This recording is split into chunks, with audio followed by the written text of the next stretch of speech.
So I look at these clowns freezing up and I yell, "What are we even doing here? Why aren't we forming a defensive line? Are we just going to stand around and get eaten?" These guys act so tough, but when it counts, they are useless. Then this massive blood python slithers out of the black smoke, looking at me like I am a joke. It claims defending is pointless against a transformed demon. My team immediately gives up, so I start doing the math out loud. I point and yell, "Are you blind? Look at the massive hole in its chest.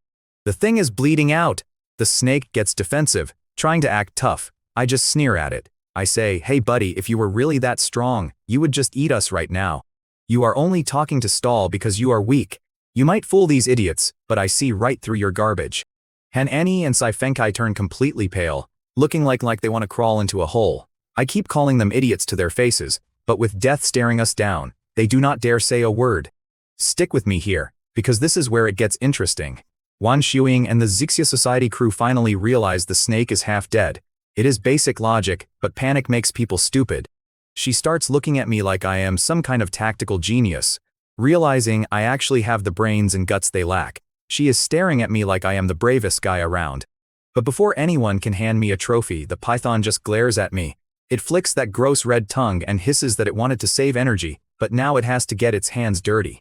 So I look this giant snake right in the eye. I'm doing the math out loud for this thing. I tell it that if I was one of these idiots behind me, I would actually buy its tough act. But it was terrified. If it was really that tough, it would not pretend to be a level 5 true key weakling. It wanted easy snacks. If a real heavy hitter showed up, the snake would be the appetizer. Now here is the trick. I tell my squad this oversized worm is barely a level 6.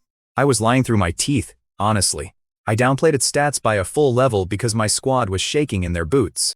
I needed to hype them up just enough so they wouldn't fold. I did not expect them to actually win. I just needed them to hold a line and stay out of my way while I handled business. My pep talk works a bit too well. Suddenly the fear is gone, and these guys are acting like they own the place. That jerk Sima gets his swagger back and looks ready to box the giant snake himself. I had to snap at them to form the 5 elements yin defense formation and stay put.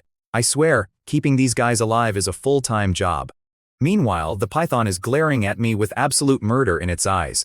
I exposed its whole game plan. It hisses that even weakened, killing a level 1 piece of trash like me is going to be a total joke. I just smile right back and tell it to come find out. Honestly, my blood was pumping. Ever since I unlocked my supreme martial body, I had not had a real fight. Sima was a joke, and I was always worried about crushing my classmates in practice. With this snake, absolutely no holding back. Look, you and I both know I'm not crazy. I had an escape plan. If things went south, I was out. As for the others, not my problem. I warned them, they ignored me. I absolutely wasn't dying with them. Suddenly, the python blurs, and its massive tail comes swinging at my head like a freight train. I plant my feet, gather my strength, and meet it bare-handed with a palm strike.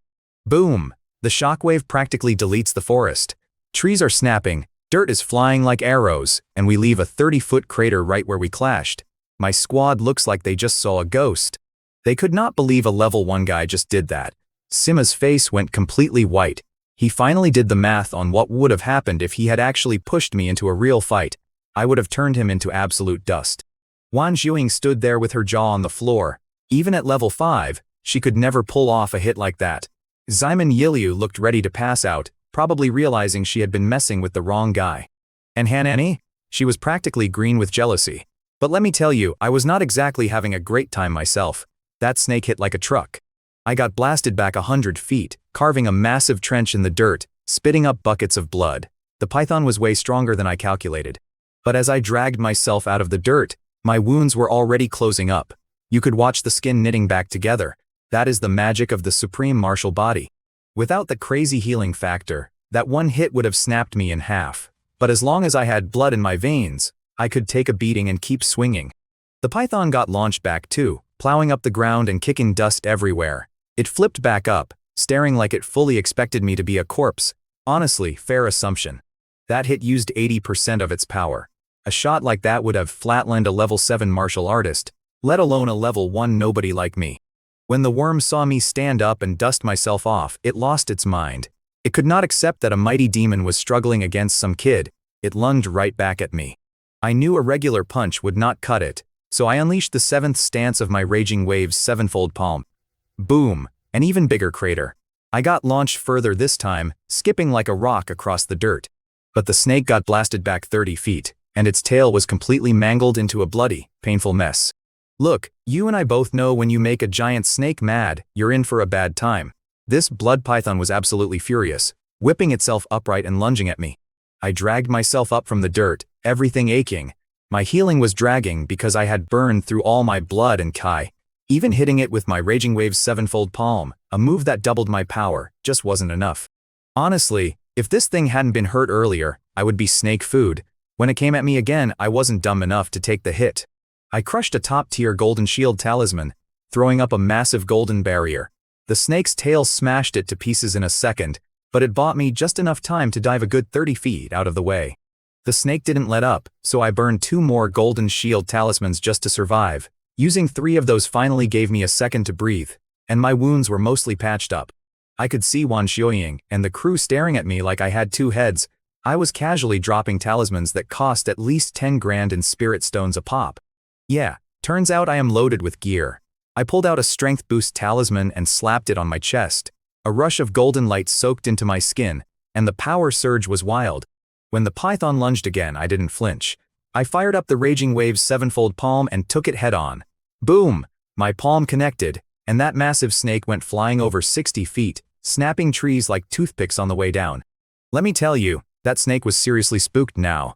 Thanks to the talisman, my power had doubled again, and that last palm strike really messed it up. I could see the pure rage in its gross eyes. It thought it had an easy meal, but now it was getting pounded into the dirt. All its scheming, and all it got was snacking on one low-level guy earlier, which didn't even heal the damage I just dealt. It knew it was losing and probably assumed I had a dozen more tricks up my sleeve. So, naturally, it did the cheapest thing possible. It looked right at me, whipped around, and bolted straight for Hanani and the bystanders. They were totally caught off guard. They had been watching our deathmatch like it was a free movie, completely dropping their guard on the sidelines. Big mistake on their part. They panicked and threw everything they had at it, but the snake just swept its tail, sending them flying like bowling pins. Poor Huang Pengyi got snatched out of the air before he even hit the ground. Gone. Then it zeroed in on Wan Xiuying. She froze up completely, staring at those jagged teeth, ready to accept her fate. Not on my watch. I popped a top-grade flash evasion talisman, warping right above it. I pulled out the flowing shadow sword my master Kui Yayun gave me, dumped every last ounce of my true Kai into the blade and swung. A cold flash of light, and a head the size of a water tank went rolling across the grass. Blood fountained everywhere like a busted fire hydrant. I watched that massive head hit the dirt, and then my own legs finally gave out. I collapsed right there in the mud, totally spent. I was completely drained, running on fumes. Wan Xiuying, shaking from almost being eaten, dragged herself over to me. Her legs were too messed up to stand. She asked if I was okay, and I just nodded. I told her I was just tired, but honestly my heart was pounding. That snake was way stronger than I calculated, easily pushing the 8th level of the True Key realm. I had to empty out my entire bag of tricks to put it down the Fury Palm, the shields, the boosts, the teleport, and my master's sword. It cost a fortune in gear, but the beast was dead. Wan Xiuying popped a healing pill, thinking I was fine since I wasn't bleeding out. She didn't know my insides were wrecked. Luckily, my supreme martial body was working overtime to patch up the surface damage. The rest of the crew was just groaning in the dirt, battered to pieces. So the monster attacks and absolute chaos breaks out. We lose 2 guys right off the bat. Ximen gets his ribs crushed and can barely crawl, and another guy from Zixia is in the exact same terrible shape. Sei Fengkai gets tossed into a tree so hard a branch takes his arm clean off. But guess who barely has a scratch? Hanani. This coward ducked behind everybody else the second the attack started. He let us take the hit, so he walks away with just a few scrapes. I am completely drained at this point, doing the math and realizing I have 0 energy left to fight. And what does this backstabber do? He walks over to me with this sick smile. Wan Xiuying screams, asking what he is doing. He draws his sword and points it right at my chest. He tells me he has wanted to kill me since day 1, and today he finally gets his chance. Picture this, man. I'm standing there, bruised to hell, and this guy Hanani is losing his absolute mind. His eyes are bloodshot, screaming about how I dared to compete with him for Zuohu Lianzu. He's yelling that I'm trash, asking how I'm worthy to hold her hand. I'm just staring at him, completely lost. Like, buddy, do you have a screw loose? I didn't hold her hand, she grabbed mine.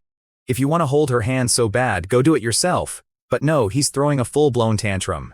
Tells me he's going to slaughter all of us, blame it on the giant snake we just fought, and play the tragic hero back at the Sect. Classic villain math, right? The other guys, Juan and Simon, instantly start panicking. Simon actually forgets he's half dead and starts begging for his life. Unbelievable. Sohan goes full movie villain, giving us the whole dead men tell no tales speech. Ice cold. Simon flips from begging to cursing, screaming that his ghost is gonna haunt him. Then Sai Fengkai chimes in, clutching his severed arm, yelling that his big brother in the inner sect is gonna track him down. Honestly, it was a mess. Han just sneers, saying he never liked him anyway, and promises a quick death. I'm just watching this circus, totally calm. I look at Han and tell him he really thinks he's got us cornered. He barks back that I'm totally drained from the snake fight, and any low-level punk could take me out, but my calmness was messing with his head, I could tell. You and I both know the look of a guy who's trying to convince himself he's in charge, so I just smiled and asked, if he's so sure I'm done for, why is he sweating? I looked right at his weapon and said, if you're not nervous, why is your hand shaking? That set him off. He roars, swinging his blade right at my neck, but before it even got close swing, a flash of cold steel sweeps past his neck, and his head literally pops off his shoulders. When his body hits the dirt, there's Fu Lingxiu standing behind him, shaking like a leaf, holding a bloody sword. She'd used a flash evasion talisman to sneak up, the same trick I used on the snake. I just gave her a tired smile and said, you made it. Honestly, I had other ways to kill the guy if she hadn't shown up, but it would have cost me big time. I really didn't want to pull out those trump cards unless I absolutely had to. Poor Fu Lingxiu though. She stares at the headless body, turns paler than a ghost, and completely loses her lunch right there in the dirt. Her first kill. Rough day. She hurled for a solid minute before she pulled herself together enough to come over and try to bandage my cuts. I just waved her off. My body heals stupidly fast as long as I get some spiritual energy flowing, so I kicked my cultivation art into gear. You could literally feel the energy rushing in, knitting my skin back together. Took about half an hour for the bleeding to stop, though getting my energy reserves back to normal was gonna take at least 3 or 4 days of solid rest. That snake fight seriously emptied my tank, and filling it back up is no joke. Meanwhile, Juan is looking at Fu Lingxiu like she owes her her life, which she does. Juan actually looked pretty ashamed for doubting her earlier. When they asked how she even got there, Fu admitted she couldn't just sit halfway down the mountain like I told her. The ground was shaking, dust was everywhere, so she sneaked up just in time. Stick with me, because this is where the math gets really frustrating. Fu is still totally freaked out, explaining how her mind went totally blank and she just activated the talisman on pure instinct to save me. Now the reality of actually killing a sect member was setting in, and she was shaking again. Juan had to talk her down, assuring her the guy 100% had it coming. So everyone is patching themselves up, and I'm just staring at this massive, dead blood python. If I was alone, easy. Easy. I'd toss the whole giant carcass right into my magical storage tower and walk away a very rich man. There's enough room in that thing to hold 10 of these snakes, but I've got an audience. I couldn't exactly make a 50-foot monster vanish into thin air without giving away my biggest secret. The only way to keep the secret would be to silence all of them, and I'm no psycho. So I just had to leave it. Listen, you and I both know a half-transformed great demon corpse is basically a pile of money. Enough to start a bloodbath. If I was a cutthroat guy, I probably would have wiped everyone out right there to keep the loot. Wan Shuing looks at me, totally lost, asking how we are supposed to haul this massive blood python out. Her little cloud boat could barely cram 10 people. I stood there doing the math, then pulled out my token and pushed some true Kai into it. It exploded with a blinding golden light. You should have seen their faces. It was a personal disciple token. Ximen Yiliu, the girl who had been calling me useless garbage all day, went completely ghost white. She looked like her life was officially over. Wan Shuing was shocked too, but honestly just relieved. To her, it finally explained why I was so good. When I first joined the sect half a year ago, Wan Shuing saw Zuxiu Lianzhu dragging me around and just figured we were cousins. I do not blame her. Back then, my cultivation was a joke. I was stuck at the 9th level of body tempering, nowhere near prodigy status. Fu Lingxiu and Sai Fengkai didn't bat an eye at the token though, since they already knew my secret. 30 minutes later, this massive cloud boat rolls up over Wohu Mountain.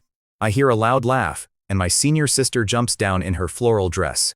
But the second she saw the absolute state of the mountain, her smile vanished. The forest was wrecked, looking like heavy hitters from the 7th or 8th level of the True Key realm had just gone to war. All her chill evaporated instantly. She started sprinting forward, totally panicked, screaming my name. "Senior Sister Zuosio, I'm right here," I yelled. Before anyone could even blink, she materialized in front of us.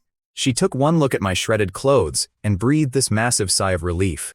I had only been in the sect half a year, and she honestly thought I was a goner. "What are you doing?" she snapped. I had messaged her earlier asking for a giant cloud boat, no context at all. It was my first favor, so she brought it, probably expecting I had picked a fight with some high-level true Kai experts. I just pointed at the dead blood python with a stupid smile. "Sorry to bother you, but I need a hand hauling this." She finally noticed the massive snake corpse and her face dropped. A transformed demonic beast is bad news, even for her. Then she saw the scattered bodies, and her expression went completely ice-cold. "What exactly happened here?" she asked, looking me dead in the eye. I gave her the rundown. I called her for 2 reasons. First, a blood python corpse is worth a fortune. If weak outer disciples drag that home, we get robbed. Second, Hanani got killed by her own crew. Her uncle is Hanfaiji, an outer sect elder. With Zuokyu backing us, that guy would not dare make a move. Honestly, I did not care about him. I just wanted to keep Wan Shuing out of the crossfire. As I talked, Zuokyu stared at me like I was completely insane. A first-level true Ki guy taking down a transformed beast. She suddenly grabbed my ear, twisting it. "You see a monster and you fight it instead of running. Are you trying to give me a heart attack?" she yelled, yanking on my ear again. "Ow, senior sister, let go! I will never do it again," I begged. It did not hurt much, but getting dragged by my ear in front of the crew was humiliating. I had to surrender or she would do worse. Everyone else suddenly found their shoes incredibly interesting, pretending they saw nothing. Except Saifenkai, who was just glaring. Zuokyu finally let go. That Hanani had some nerve, messing with someone from my 4th peak. She is lucky she is dead, or I would make her regret being born. She laughed coldly. Everyone shivered.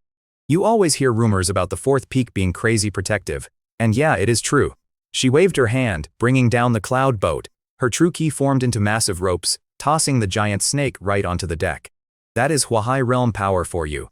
She hopped aboard, gave me a look, and I scrambled up after her. Wan Shuing and Fu Lingxiu took the smaller boat back to the Xuanjian sect. Nobody was in the mood for the City Lord's victory banquet after what went down. Stick with me, because the math gets grim here. 11 of us went out, only 6 came back. Hanani's Xuanyan Society crew got wiped out. The only guy left was Sifenkai, and he was missing an arm. The Zixia Society got lucky, losing only 1 girl to the snake. Wan Shuing was incredibly thankful they invited me along, otherwise they would all be snake food. Back at the sect, Zuokyu walked with me to the merit hall to report in. The elder in charge took one look at that massive python corpse, saw Zuokyu standing there, and completely changed his tune. He bumped the mission up to B rank right on the spot. Our reward skyrocketed from 90 contribution points to over 700. Out of the 700 points, at least 600 belonged to me. But I am not that guy. I pocketed 200 and split the rest equally among the survivors. We all stared death in the face, and they deserved a cut. Plus, I kept the blood python corpse, so I was set. I definitely left Saifenkai out of the math though. He had shady intentions from the start, so keeping his life was his prize. The others were absolutely floored. Getting 100 points each is huge. An outer disciple only gets 10 gathering key pills a month, and 1 point equals 1 pill. That is a whole year of resources dropping into their laps. I took that giant snake to the treasure pavilion and traded it for a massive haul. We are talking piles of pills, talisman materials, and gear for setting up formations. Listen man, before all this, my knowledge of formations was strictly on paper. I couldn't actually build one if my life depended on it, because the materials cost an absolute fortune. I mean, do the math, every dime I had went into pills just to stay alive after I got that Chaos Supreme Tower. You know how it is, constantly looking over your shoulder. Who's got spare cash for magic rocks when you need to not die today? Formations and talismans, bro, they are just massive money pits. Even basic high-grade talisman paper needs exotic beast blood and crazy rare leaves. But formations?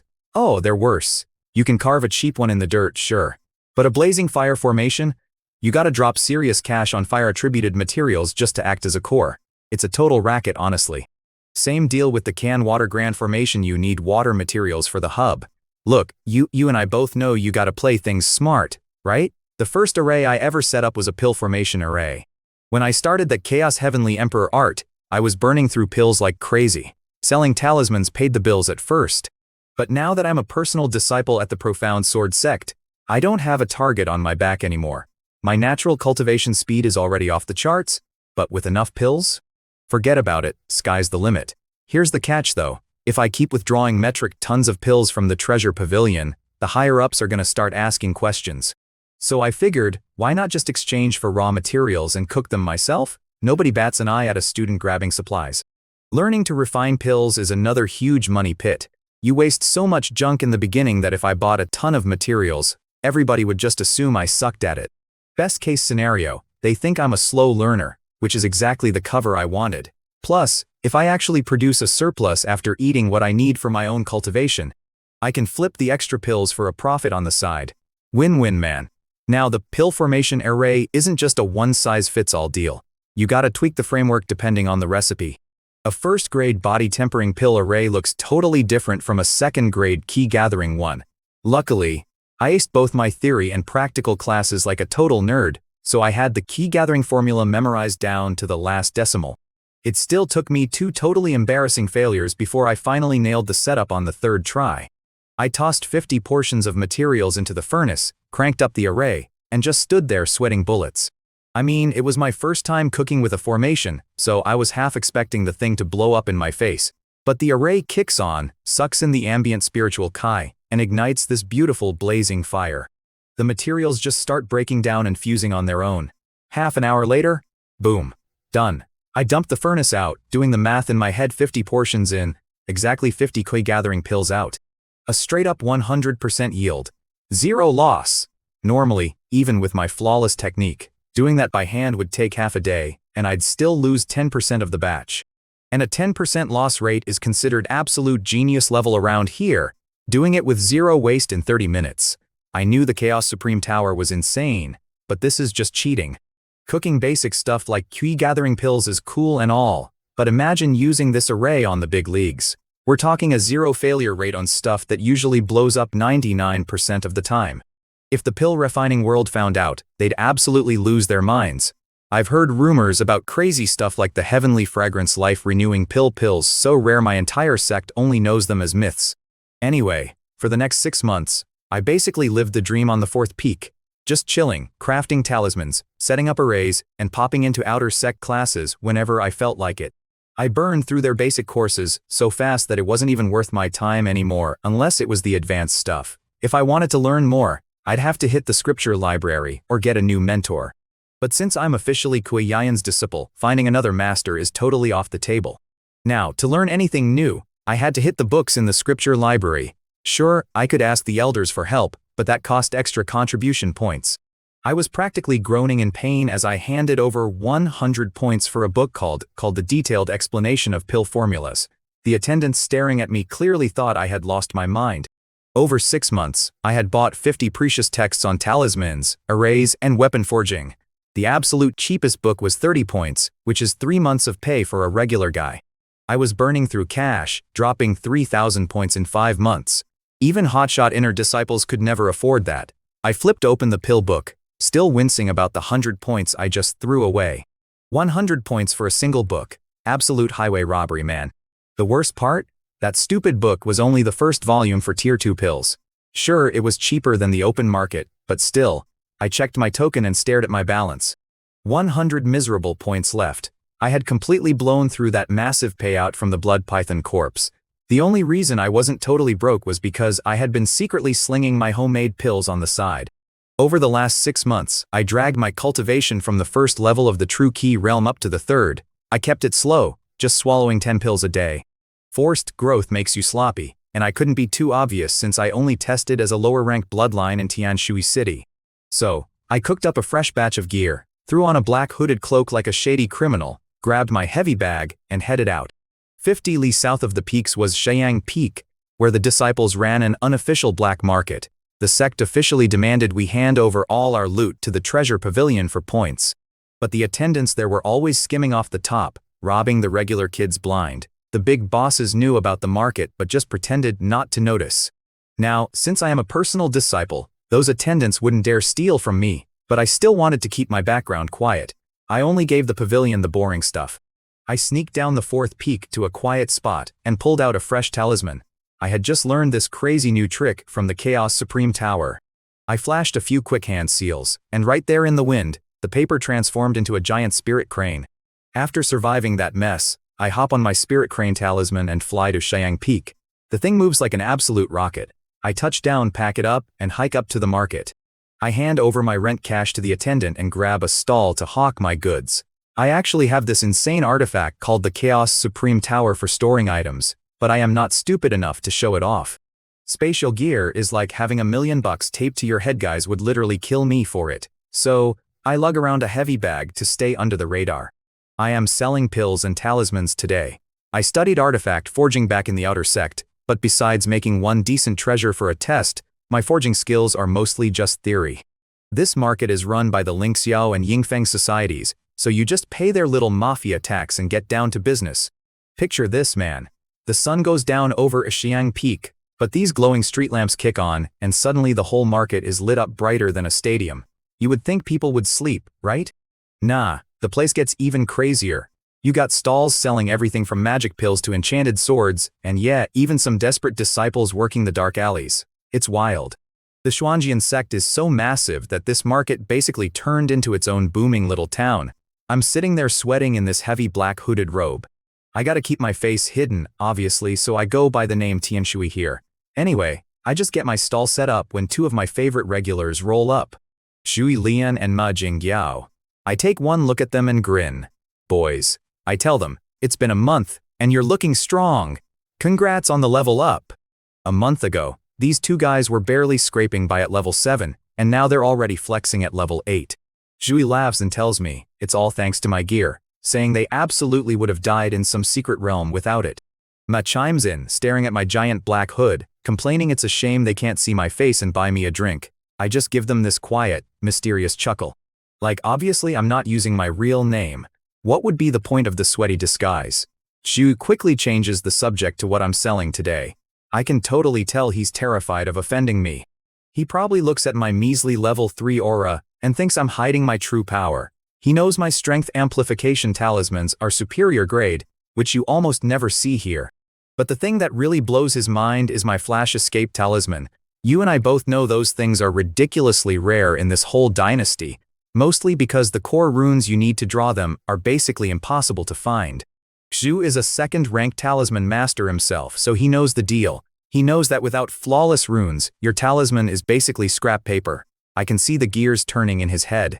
He knows the sect doesn't have the blueprints for these, or the elders would be billionaires by now, and since I'm taking sect contribution points as payment, he's doing the math. He figures I have to be a disciple who stumbled into some insane ancient inheritance.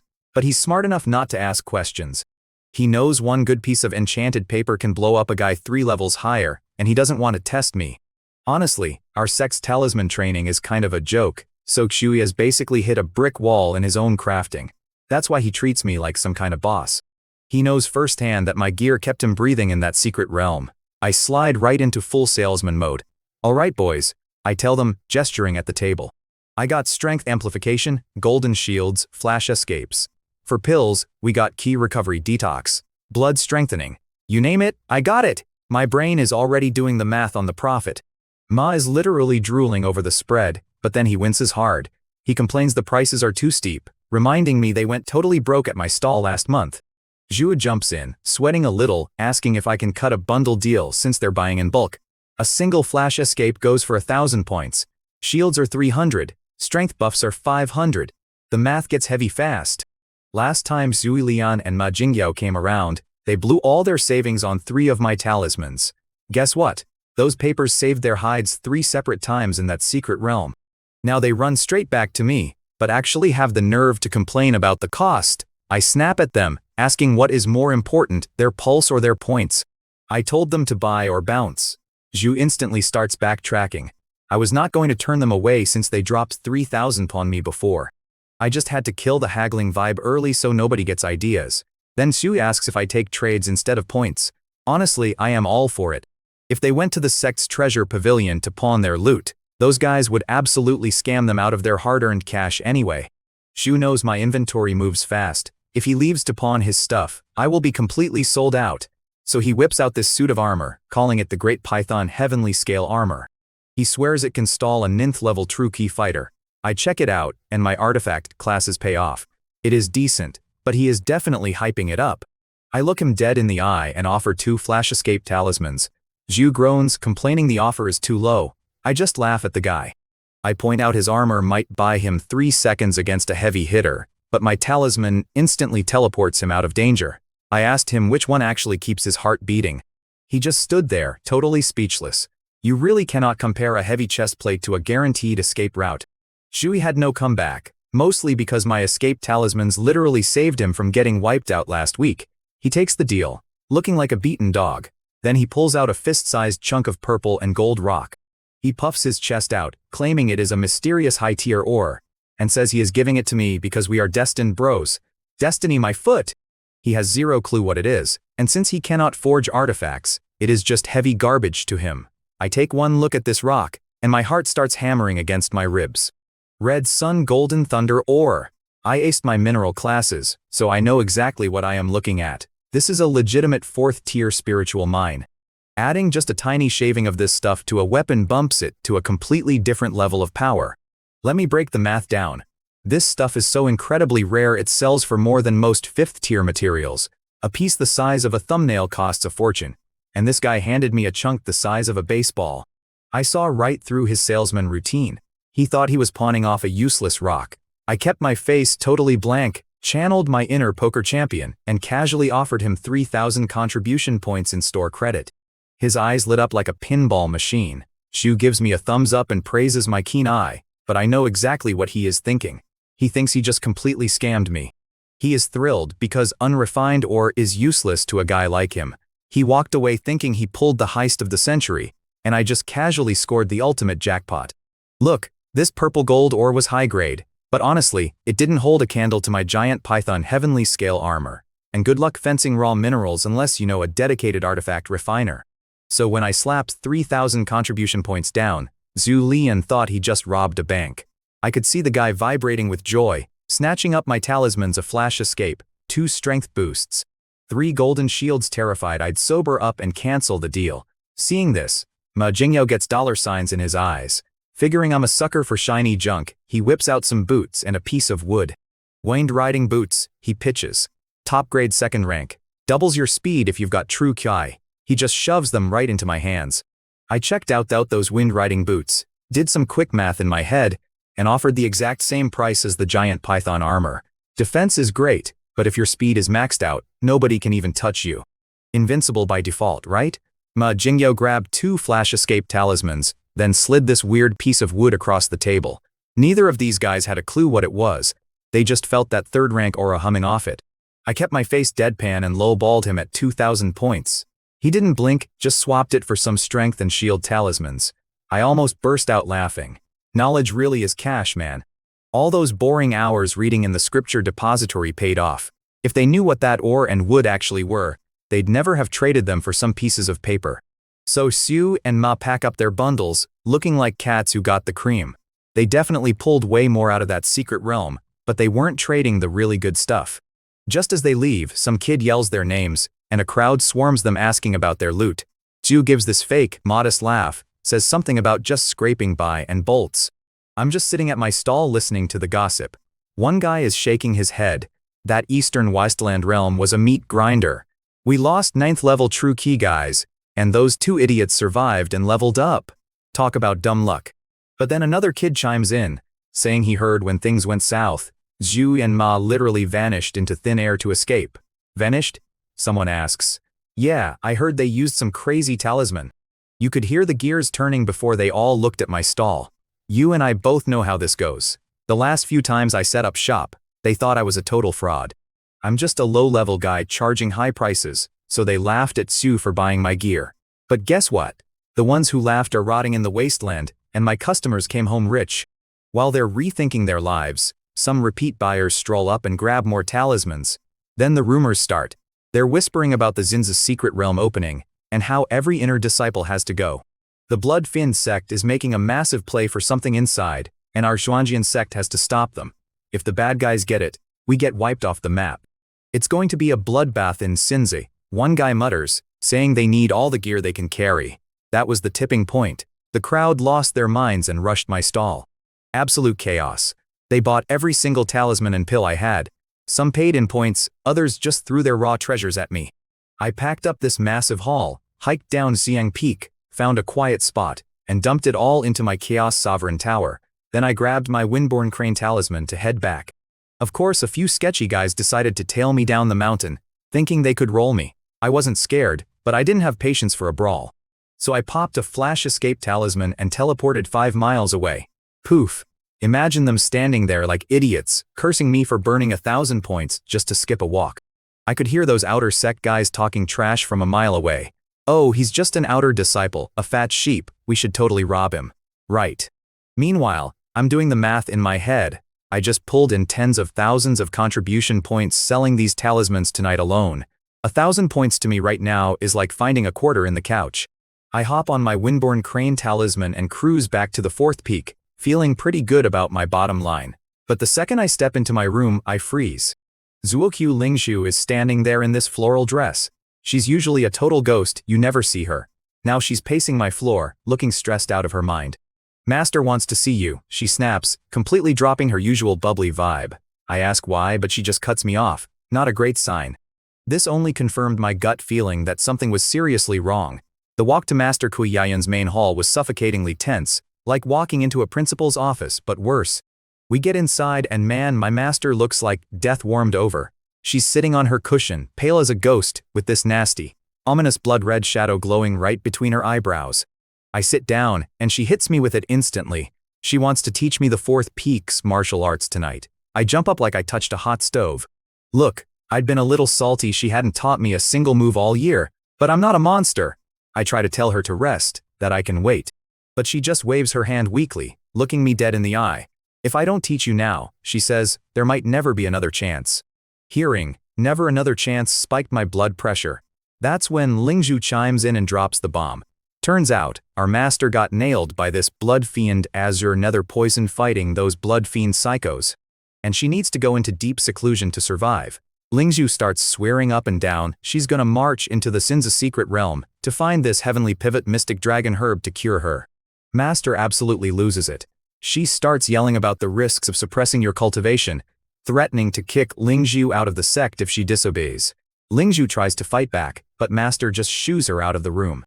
I'm just standing there, doing the math on our survival rates, realizing this whole situation is way worse than I ever imagined. Once it's just the two of us, Master finally levels with me. She gives me 2 reasons for benching me all year. First, apparently my talent is just too crazy, and she didn't want to mess up my innate stats by teaching me the wrong stuff. Second, she's been pulling double shifts, tracking these blood fiend goons. I give her the polite Sect comes first speech, which honestly I kinda meant, but then she drops a massive bombshell. She looks right at me and basically says, look, kid, I know you've got the supreme martial body and some insane secret inheritance. Don't panic, I'm not gonna steal my own disciples' loot. My heart basically stopped, but she just smiled. She handed over the peak's techniques, told me I could use them or not, and said I was on my own for the rest. Wild, right? Look, if you ever think your boss is out to get you, try this on for size. My supposedly distant master, Kuiyayan, looks at me and says she's teaching me 2 things: the water moon flowing frost art and the azure glass illuminating sky sword art. Honestly, I felt like a massive jerk. I was dead convinced she was trying to steal my chaos heavenly emperor art. Can you blame me? That ancient technique is way beyond anything the Nanzu martial world could dream up. People kill their own spouses for a lot less. But no, she just taps my forehead, and bam, 2 Earth-grade techniques flood my brain. The profound sword sect wasn't messing around. But Koi looked like walking death. She told me the sword art had 15 layers, and against all logic, she was about to show me how it's done. So she drags her frail self out to the plaza and draws her sword. I'm telling you, the second that blade cleared the scabbard, this insane, sky-piercing sword aura exploded out of her. It literally sliced cracks into the clouds above us. I just stood there, jaw on the floor. That right there is the raw, terrifying power of a Yuan Dan realm expert. Under all that pressure, I felt like a bug on a windshield, just completely powerless. But man, did it make me want that kind of strength. She goes through the azure glass illuminating sky sword art form by form, wrapping the whole 4th peak in this deadly energy, but perfectly controlling it so she doesn't slice the buildings in half.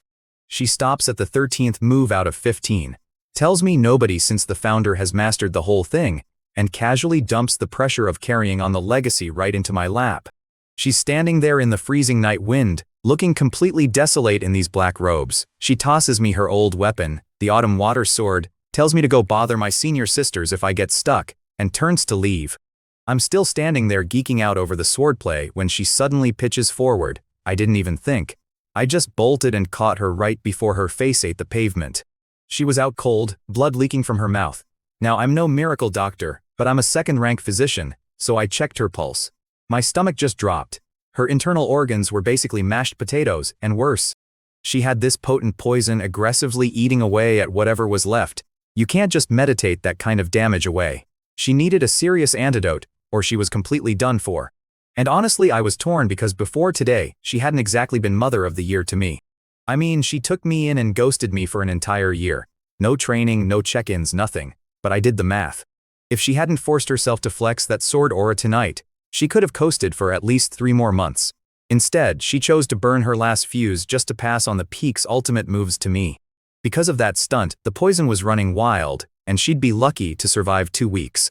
I stood there weighing my options, let out a massive sigh, and checked to make sure nobody was watching. I pushed my true Kai to the limit and forced out a single drop of vital essence blood from my own body, pressing it right onto her forehead. The pain was absolute torture, but it jump-started her life force enough to cage the poison again. My chaotic supreme bloodline is a beast, sure, but I'm just too weak right now, and that blood fiend azure nether poison was no joke. That one drop of my blood buying her 3 extra months was a straight-up miracle.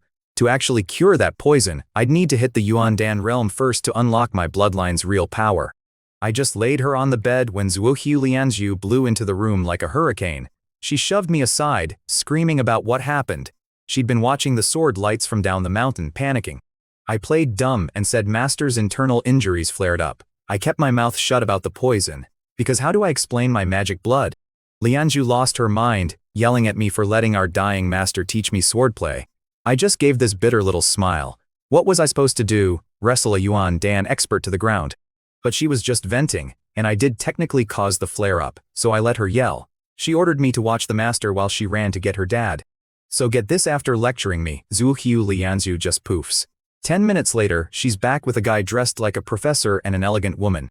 Turns out he's Zhuohu Wen, Sect master of the Mystic Sword Sect, and she's Qin Miaoyan, master of the 7th peak. I did that awkward, fastbow you do when you meet the CEO. Plus, that meant Lianzhu was the big boss's kid. He waves me off and asks Qin, our top doctor, how my master, Ku Yayun, is holding up. Qin does her checkup and looks totally baffled. She says she forced that crazy sword move, which should have triggered the poison. But honestly, her vital energy is actually stronger now. It makes 0 sense. The Sect master let out this massive breath, like he just dodged a literal bullet. But then Qin dropped the hammer. Without the antidote, she's got 3 months, max. This blood fiend poison was a nightmare, threatening a full mountain lockdown. Lianzhu freaked. Wait, 3 months? Qin just gave her that look. You and I both know the one pure pity. Lianzhu went ghost white. Turns out, Master lied about just losing her powers to keep us calm. The reality was a literal death sentence. Lianzhu spun on her dad. I'm going into the new marsh secret realm. He shut that down instantly. You're in the sea transformation realm. The passage will cave in. She argued she could suppress her aura, but he snapped back. It's not a game. You'd have to cripple yourself down to the true key realm to pass. You'd be useless there, and might stay stuck at that level forever. Drop it. I'd never seen the Sect master that intense. Lianzhu teared up. So we're just gonna watch Master die? Her dad's face was stone. He said the Blood Fiend Sect was flooding the New Marsh secret realm to harvest some nasty liquid for a weapon. If they succeed, the great Qian dynasty is toast. His plan? Throw every true key realm inner disciple into the meat grinder to stop them, and have us grab the dragon grass too. I saw Qin's face pure dread. I started doing the math in my head. It wasn't pretty. The enemy is a juggernaut. Other sects were hiding, leaving us to take the hit. Between the realm's death traps and these psycho-cultists, our survival rate was basically 0. The boss was sacrificing our whole generation to buy time. If we win, our sect is crippled for a century. If we lose, game over. The big guy was clearly out of options. Once they left, I cornered Lianzhu for the download on this Zinza secret realm. She looked ready to punch a wall, but since I'm stuck in this mess, she spilled. It's a pocket dimension we control, but we only hold the front door, and it's flimsy. Anyone stronger than the true key realm steps through, the tunnel caves in. It opens every 10 years for a huge loot grab of rare herbs. But here's the kicker. Just because the door only lets weak guys in, doesn't mean the monsters inside are weak. The place is crawling with nightmare-level beasts, some so powerful they literally look human. Even on a normal year, without a psycho cult trying to murder us, 10% of our guys just never come back. And I'm supposed to walk right in there?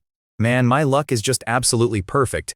Look, when they first found this secret realm, maybe 1 in 10 guys made it out alive. 1 in 10. For 1,000 years, my guys, the profound sword sect, kept the front door locked tight. Then, 10 years back, our guys bumped into bloodfiend sect goons inside. Total panic. We thought we had a rat. Turns out these creeps just found a back door. The catch? The door only fits guys at the true key realm or lower. We didn't know what they stole until recently, when this nasty azure nether poison showed up. They took raw demon liquid and weaponized it to wipe out top-tier experts. Even worse, they're using it to build a giant meat tank called a profound demon blood beast. Lucky for us, they didn't steal quite enough juice last time to actually finish the job. So here is the deal you and I are looking at. The secret realm is opening again, and the bloodfiend sect is sending an absolute army to get the rest of that demon liquid. If they finish that beast, the whole Great Kian dynasty is toast. Naturally, our sect master orders every single true key inner disciple to go in and crack skulls. Now, my master is dying from that poison. The only cure needs a Tianji profound dragon grass, guarded by a massive sea transformation realm demon.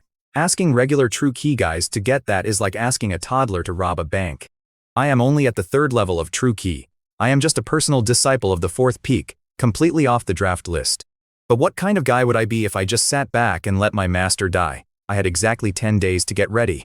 Listen, back when I was only level 1, I scrapped my way through a blood python that hit like a level 7.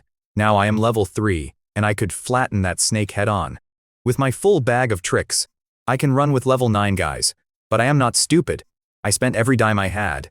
I whipped up top-tier flash escape, golden shield, and divine movement talismans, plus a mountain of antidote pills.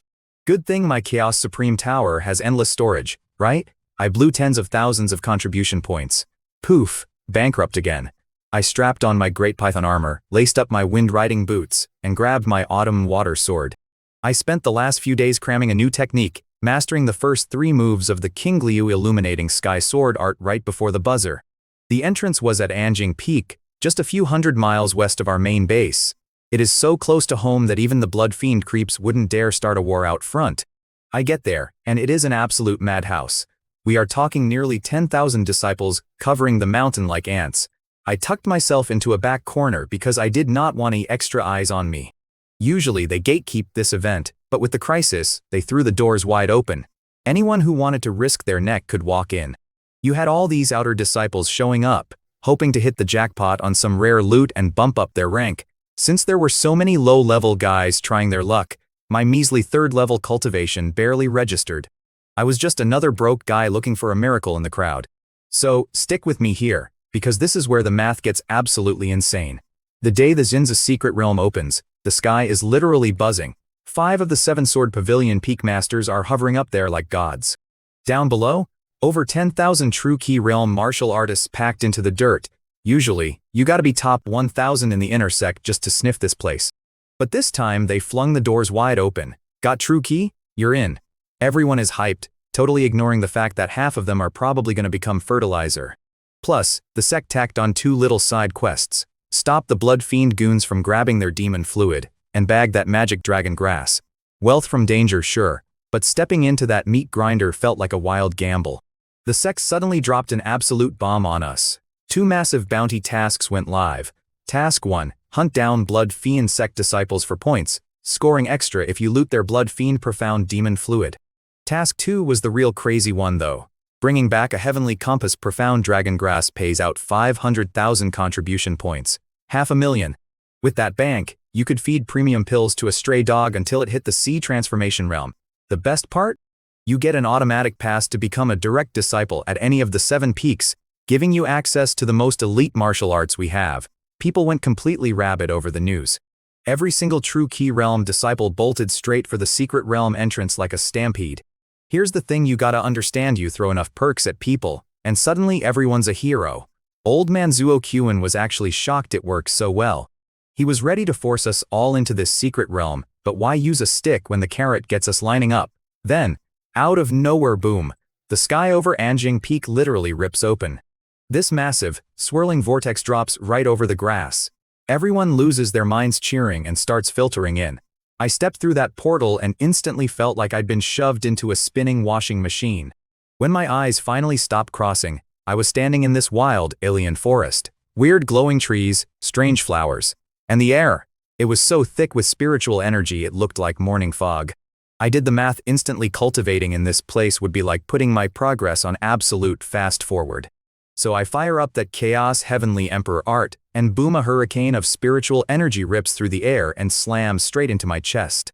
After just 15 minutes of breathing it in, I check my true Ki and my mind is blown. Doing the math, if I just sat here, I would hit the 4th level of the true Ki realm in 30 days flat. 0 extra resources needed. I look around and shocker, nobody else from this one sword sect is in sight. That vortex just spits you out randomly across 1,000 miles. I pull out a map I dropped 50 points on back at the depository. It only has 1/3 of the Zinza's secret realm charted out, but it does the job. You and I both know I am not here to play tourist and just grab whatever shines. I have got one target on my mind, the Heavenly Secret's mysterious dragon herb. Okay, but let us be real, I am not going to just walk past free money. I checked the map, and the dragon herb is way out on Mysterious Dragon Mountain, a solid 3,000 miles west. Doing the math again, walking there takes me 6 straight days. If I pop a wind-riding talisman crane, I am there in 2. But flying around like a giant target in unknown territory. Yeah, not happening. Walking it is. But man, the sheer amount of loot on the ground is insane. Within the first 100 miles, I trip over 20 second-grade plants, water dew condensing grass, white phoenix heavenly fungus, the azure waves divine stamen flower. The first-grade stuff is practically weeds here. Suddenly, all those boring herb classes are paying off big time. At first, I am just a kid in a candy store, stuffing my pockets with literally every single glowing leaf I can get my hands on. But after a while, I realize something. If I keep stopping for every single first-grade weed, I am going to be 90 years old before I ever reach that mountain. I start ignoring the cheap stuff. Now I finally get why our sect guys always lost their minds trying to get in here. If you survive, you walk out filthy rich. Meanwhile, I found out later that back outside on Anjing Peak, absolute panic was setting in. One of the girls, Qin Miaoyan, spots me walking into the vortex and casually mentions it to Sect Master Zhuohu Wen. The guy nearly has a heart attack. Turns out, he was banking his entire master plan on me growing up to crush the Blood Fiend sect because of my so-called insane talent. But talent does not mean squat when you are still in the body-tempering realm. A true Ki realm guy could sneeze on me and I would be dead. So yeah, no pressure, right? So picture this, while I'm walking into this absolute death trap, my master Zhuohu Wen is back at the sect having a complete meltdown. The Sinza's secret realm was already a meat grinder, but adding the Blood Fiend sect psychos makes it a nightmare. He figured I had 0 reason to go since I was a personal disciple with all the resources I needed. But then it clicked for him. He remembered us talking about the Heavenly Secret's mysterious dragon herb. He probably thought I was insane, knowing a sea transformation realm demon guarded it. I'd barely be a snack for a monster like that. Panicking, he sends an elder to check on Zhuohu Lianzhu. They drag in my senior brother Gongdao, who is looking completely humiliated. Turns out my junior sister knocked him flat and took off on her own. I found out later Wen completely lost his mind over this. He yelled at Gongdao, asking how he let a junior sister lay him out. The poor guy stammered that she hit him with a profound key sword talisman. Yeah, the exact same life-saving talisman Wen gave her for emergencies. If she had not held back, Gongdao wouldn't even be breathing. Anyway, back to my situation. I was wandering the secret zone, and it was a total madhouse. Guys from my own sect were tearing each other apart over a single weed, settling old grudges to the death. I minded my own business, dodging the big demonic beasts. But on my 3rd day heading west, my luck ran out. 2 guys in blood robes spotted me. They sprinted right over, laughing about how our sect was sending trash just to give them a free kill. Look, last time they ran this zone, the weakest guys my sect sent were at the 6th level of the True Ki realm. Me? I am at a measly 3rd level. One red-robed clown tells his buddy to squash me quickly so they can move on. The guy steps up, grinning like a maniac, saying it is an absolute honor to be his first kill. He drops a heavy palm strike right at my head. I didn't even bother dodging. I just threw my hand up to meet his attack. We crashed together, and it sounded like a cannon going off. This 6th-level cultivator goes flying back over 30 feet, plowing a deep trench through the dirt with his body. He twitched twice, and that was it. Dead. Meanwhile, I am just standing there completely unmoved, without a single scratch on me, feeling the breeze flutter my robes. The crazy part is, I only put 80% of my strength into that hit. His buddy just stared at me like I grew a second head. You and I both know the Blood Fiend sect usually wipes the floor with us if we are at the same cultivation level. Watching his friend get crushed by a guy 3 levels lower was a total system error for him. He lost his mind, screaming that I was asking for death, and came at me with everything he had. I stood my ground and met his strike head-on. Bang! The shockwave ripped the grass right out of the dirt, and we went flying back 30 feet. I stood up and rubbed my wrist. This guy definitely hit a lot harder. I used my full raw strength that time, absolutely no special techniques, and it ended up being a dead tie.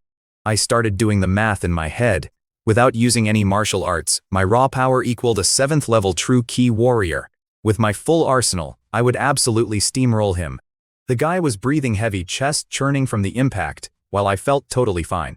Getting stalled by a 3rd level nobody drove him crazy, so he lunged again. Honestly, I was thrilled. I lacked real street fight experience, so this guy was a perfect, free sparring partner. We traded blow after blow, blasting craters into the dirt. I stuck to raw true ki, holding back my lethal moves on purpose just to practice my timing. With every punch, the panic in his eyes grew. He just kept waiting for my energy to run out, assuming a low-level guy like me could never keep this pace up. Listen to this. This mook in the red bathrobe is banking on me running out of gas. Standard math, right? You fight long enough, your true ki runs dry, you lose. But he didn't do his homework. My tank is like a bottomless ocean. We're trading blows, and I can literally see the panic setting in on his face as his own energy starts flashing empty. He's looking at me like I'm some kind of freak. He yells, throws a desperation palm strike to buy a second and bolts, just turns tail and runs. Naturally, I'm not letting him walk.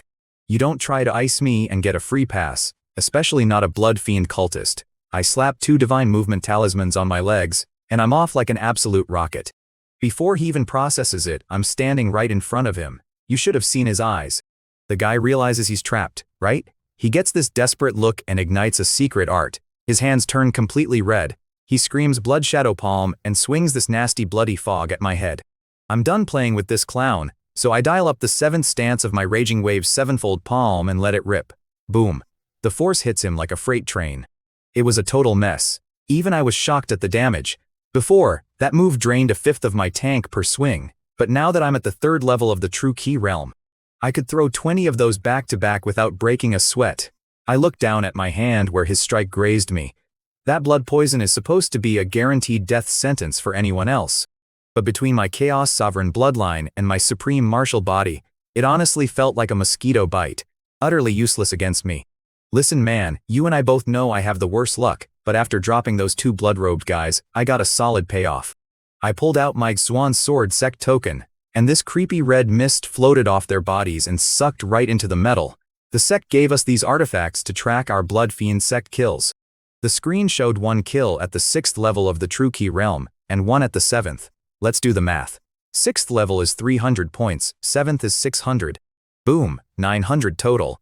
An 8th level pays 1,200, and a 9th is 2,400. Plus, any of that dark demon liquid is a cool 1,000 a pound. I checked my loot, pocketed the token, and kept moving towards Xuanlong Mountain. Later that day, I bumped into Wan Shuiying hanging with a squad of 8 other people. They were mostly 7th or 8th level of the True Ki realm, with 1 sharp-looking girl at the 9th. Poor Wan Shuiying was the weakest link at the 6th level. She lit up when she saw me, but her crew stared at me like I was roadkill. This one kid flapping a folding fan sneers and says, "A 3rd level piece of garbage like you came here. What a fool." Wan Shuiying tried to step in, but I shot her a look to stand down. I just turned to this fan-waving clown, gave a dry smile, and asked, "Who exactly is the fool calling a fool?" The guy smirks, completely missing the trap, and snaps back, "The fool is calling you. You got a problem with that?" I laughed and said, "Oh, so this fool right here is calling me that? I gladly accept. Since you have the self-awareness to admit you are a fool, I won't even bother arguing." The girls in his group caught the joke and giggled. Fanguy's face dropped. He just played himself in front of his crush. His eyes went cold, and he growled that I was asking for death. Before he could swing, their leader, a stiff guy with the highest cultivation, barked at him to knock it off. The lackey backed down, muttering we would settle this later. I didn't care. If that stray dog actually tried to bite, I was fully prepared to knock his teeth down his throat. Wan Shuiying just looked at him with pure pity. She knew exactly how lucky he was that he didn't try his luck with me today. Wan Shuing knew my deal. She saw me drop a great demon when I was only at the first level of the True Key realm. Now that I am at the 3rd level, that 8th level fan guy wouldn't stand a chance. Anyway, she invites me to tag along. I was literally about to say no thanks, since I am heading to Xuanlong Mountain for some rare grass and don't need these clowns slowing me down. But before I could speak, the fan guy scoffs and says a piece of trash like me would just drag them down. Surprisingly, the sharp-looking girl frowned and defended me, telling him he was being too harsh on a fellow disciple. The fan guy turned beet red. The stiff leader guy quickly waved his sleeve and coldly agreed I could come. He obviously just wanted to play the nice guy in front of the pretty girl. I caught the leader shooting daggers at Wan Shuing. Furious, she invited me without his permission. You could tell he was plotting to ditch her. She felt that stare, but she was desperate. In the Sinzi secret realm, her weak cultivation meant flying solo was a death sentence. She was honestly kicking herself for leveling up to the 6th level so fast. After our run-in at Crouching Tiger Mountain, she just wanted to play it safe. But breaking through forced her into this mandatory mission. Knowing she'd die out here alone, she grabbed onto me like a lifeline. I really wanted to ride solo to avoid the drama. But looking at that arrogant fan-waving jerk and the fake, stiff-faced leader, my stubbornness flared right up. I was absolutely not about to let these guys get their way. So I look at these guys who clearly hate my guts and I give them this big, fake smile. I tell them I'd be honored to tag along. The stiff guy just stares, trying to figure out if I'm a complete idiot or just messing with them. He decides my cultivation is too weak to matter. But the other guy, waving a folding fan like some kind of prince, he is glaring daggers at me. I can't help myself. I look right at him and ask if he's got some kind of dog-eye disease, because he keeps twitching. Oh man, he loses his mind. He screams that I'm asking for death and tries to rush me. But the stern guy, Yan, barks at him to knock it off. Fanboy instantly starts sweating and backs down. I can see him doing the math in his head, plotting how to bump me off later to save his fragile ego. I honestly don't even care. I just drop to the back of the pack and enjoy the stroll. Look, I only tagged along with these guys for one reason. To piss off the folding fan dude and his miserable, stern-faced buddy. Just blowing off some steam, you know? Naturally, I wasn't gonna stick around forever. While we were walking, Wan Shuing kept sliding up to chat. I don't love her vibe, but she looks out for this girl, Fu Lingxiu. Lingxiu is practically a little sister to me, tough on the inside, sweet on the outside. Wan only babysits her to score points with me, but whatever, I'll play nice. Lingxiu just hit the 3rd level of True Kai and got her 6 credits. I'm doing the math in my head, realizing she's just a hair away from the inner Sect, and honestly, that was a huge relief to hear. After we finished talking about her, Wan started giving me the rundown on our little strike team. So Wan gives me the lowdown on the crew. That stern guy at the front? Yanjunbi, vice president of the Lingxiu Society. The guy is sitting pretty at 37th on the inner Sect leaderboard. If you do the math, the top 20 are all flower transformation monsters, meaning this guy is practically the king of the True Key realm. Then there's Tan Yuxin, ranking 45th.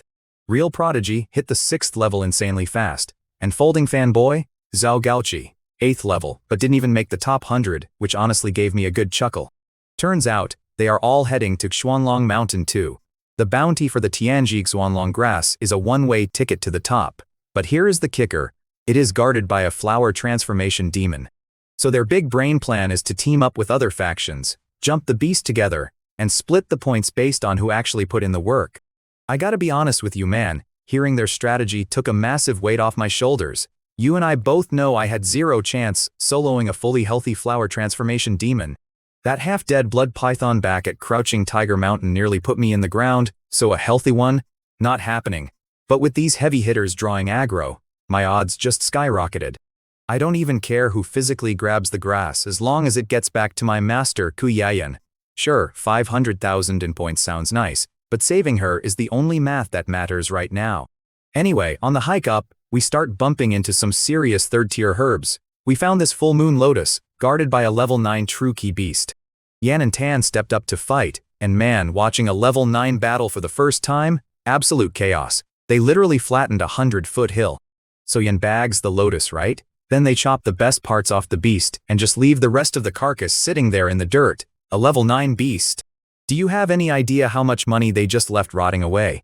They couldn't carry the weight, which clearly broke their hearts, but I had a different plan. I waited until we walked a bit, made up some garbage excuse to hit the bushes, and let them walk ahead. They didn't care, I was just a nobody to them anyway. The second they were out of sight, I slapped on a divine movement talisman, sprinted back to the fight zone, and scooped the whole massive carcass straight into my Chaos Supreme Tower. Boom. Gone. I've been playing the loot goblin this entire trip. I can cash those bodies in for crazy points later, or just roast them up for a massive cultivation boost. Zero effort, maximum profit. Life is good. Every time we found herbs, prime cuts went to Yan Junbi and Tan Yuxin. The mid-level guys snatched the rest. Poor Wan Xiuying only got scraps when the big shots physically couldn't carry anymore. I would have hooked her up, but honestly, I was busy doing the math. The demon carcasses I stashed in my Chaos Tower were worth way more than their whole haul. Why fight over salad when I'm bagging the steakhouse? Sure, our pace was a joke, but I wasn't exactly rushing to Xuanlong Mountain to solo a boss-level demon. I choose life, right?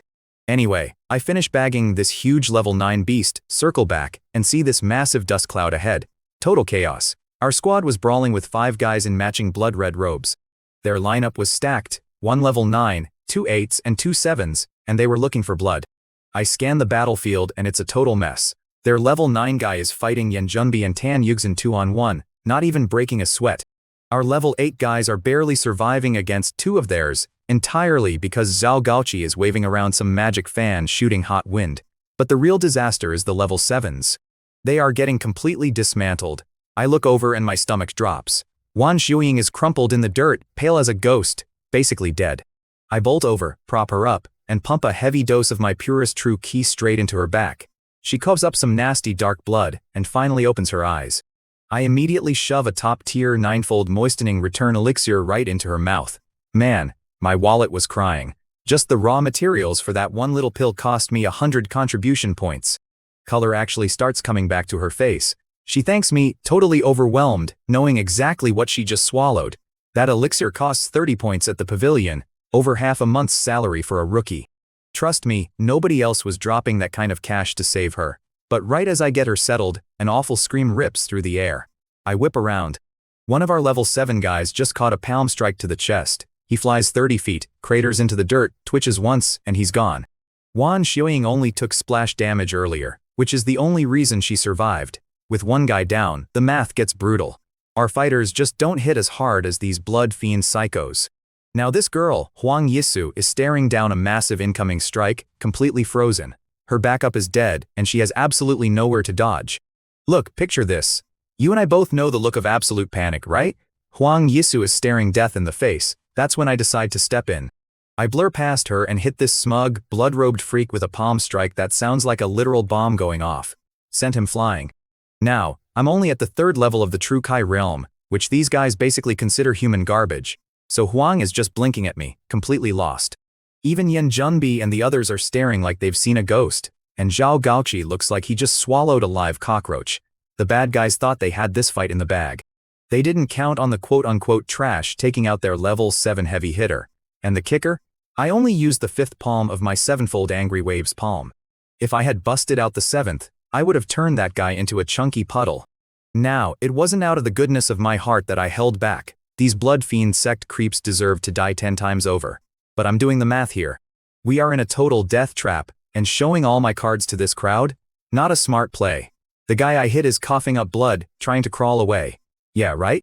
Like I am going to let him just clock out after trying to kill us. I close the distance and finish the job. Seeing this, another level 7 blood guy practically loses his mind. He figures out real quick that if I can flatten his buddy, he is next. The dude abandons his fight and books it.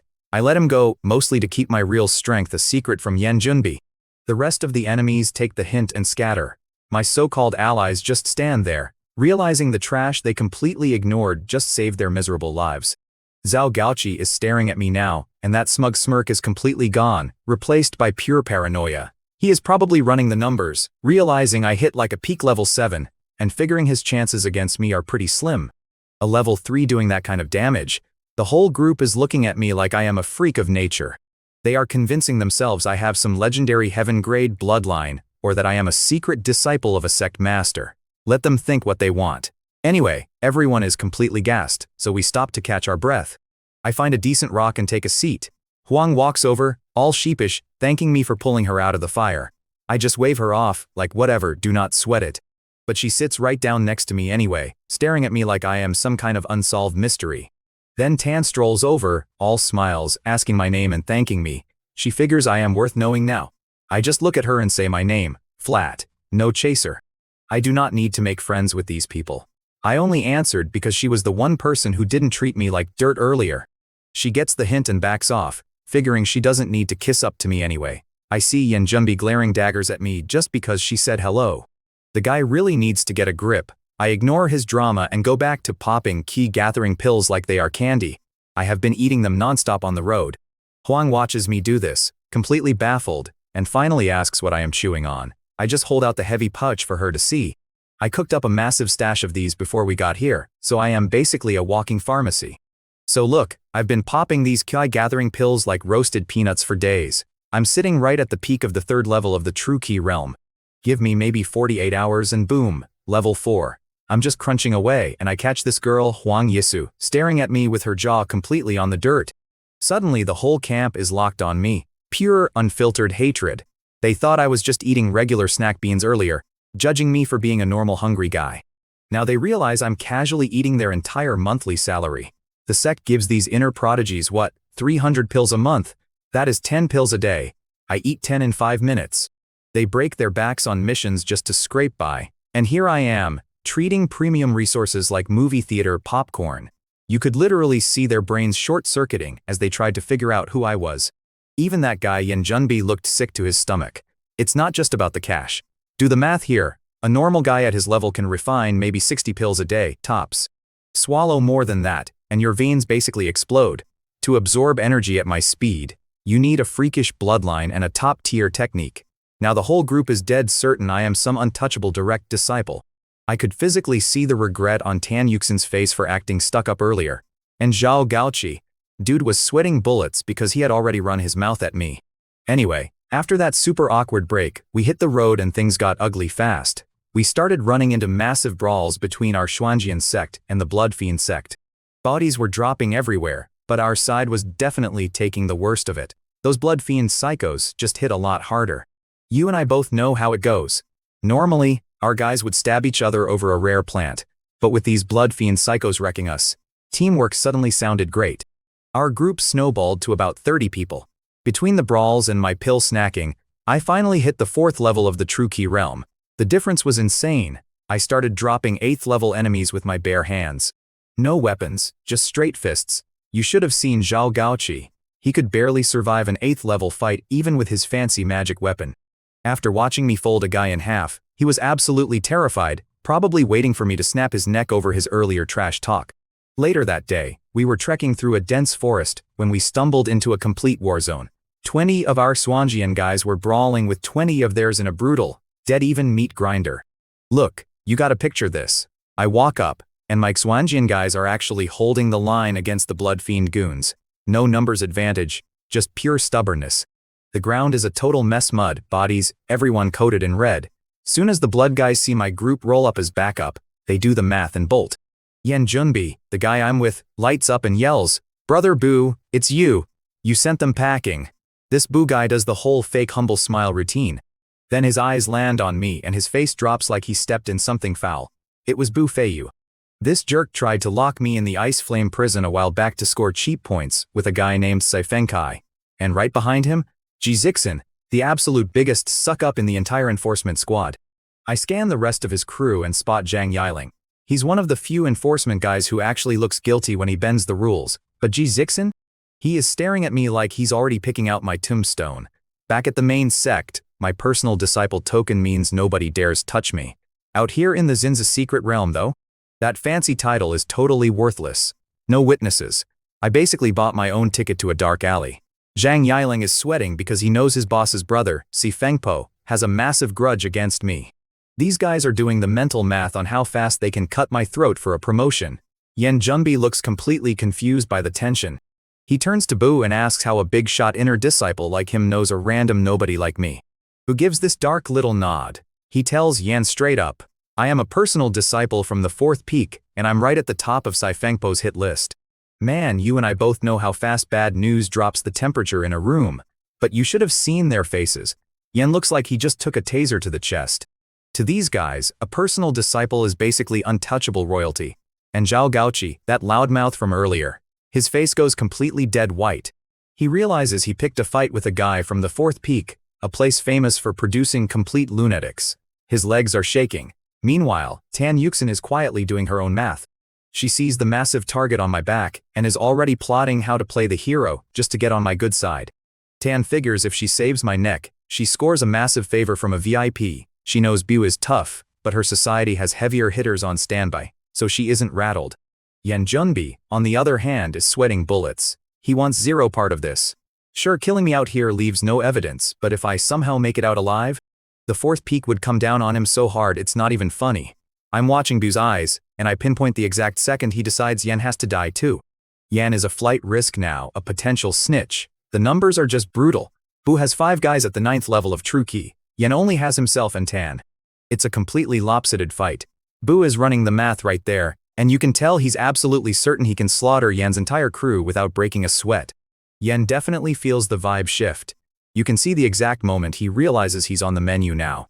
Right then, Tan Yuxin steps up, flashing this sweet smile, and tries to hand me 2 talismans for protection. I look down, and I literally have to bite my tongue to keep from laughing. They're flash escape talismans. The exact same ones I personally made and sold back at the Sect. I only put about 50 in circulation, so finding even one is incredibly rare. She's basically handing me 2 extra lives. That is a massive, expensive gamble she's taking.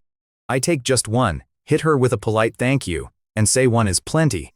I definitely don't want to blow my cover and admit my pockets are already stuffed with them. Plus, taking it seals the deal. We are officially allies now, and out here, I will gladly take all the help I can get. I didn't push her away, and Tan Yuxin lit right up. We shared a smile, and you could practically hear Yan Junbi's blood boiling. So jealous, he turned to Bu Feiyu and said, "His problem is my problem." Boom, he joined the Murder Chujiankyu Club. He'd crushed on her forever, and seeing her throw herself at me broke his fragile ego. Bu Feiyu looked smug about his new recruit, but he wanted us dead. The kicker, Tan Yuxin had just whipped out 2 flash escape talismans. Total get-out-of-jail-free cards. Bu Feiyu knew if he started a fight and didn't one-shot us, we'd teleport away and ruin him later. So, the coward swallowed his pride. He figured he had plenty of time left in the Zin's secret realm to backstab us. So we link up with this other crew, rolling 50 deep. Sounds solid, but half these mooks are playing their own angles. We're hiking to Xuanlong Mountain, still 1,000 li out. Do the math, that's like 300 miles. On a paved road? 2 days easy. But out here, we're dodging demon beasts and blood fiend psychos constantly, making maybe 50 miles a day. It's brutal. Suddenly, my brain rings like a fire alarm and I slam the brakes. My guy Tan asks what's up, so I tell him straight ambush in the trees ahead. See, I got this Chaos Tower thing in my skull giving me radar sharper than guys twice my rank. But this pretty boy jerk, Ji Zixin, immediately runs his mouth. "You think you know better than the seniors, you level 4 trash?" He sneers, guys begging for a smack. Here's the deal with this clown. Last year I humiliated his boss. When I proved I was a direct disciple, Ji took the fallout. He's hated me since. Outside, he wouldn't dare touch me, but inside this Sin's a secret realm, he thinks my level 4 cultivation makes me an easy mark to squash with one finger. If he'd actually seen my martial arts, he'd be wetting his pants like Zhao Gaoqi did. Anyway, right as Ji finishes running his mouth, our senior leaders, Bu and Yan, suddenly freeze up. They finally pick up on the faint auras in the trees. These guys were hiding so perfectly would have walked into a meat grinder if I hadn't spoken up. Bu yells to the group, "Careful everyone, ambush ahead." Yeah, no kidding pal. Welcome to the party. 50 dudes materialize out of the tree line. Front and center is this smug kid, 8th level True Key. Those blood-robed goons we beat up earlier brought him as backup. He's putting off this nasty, skin-crawling vibe, with 6 level 9 heavyweights trailing him like lost puppies. Next to him is a girl in a red dress giving off major psycho energy. The goons are terrified of her. The kid starts mouthing off about his genius ambush, promising us intact corpses. Real generous, right? But then he locks eyes with me, and his jaw hits the dirt. He screams my name.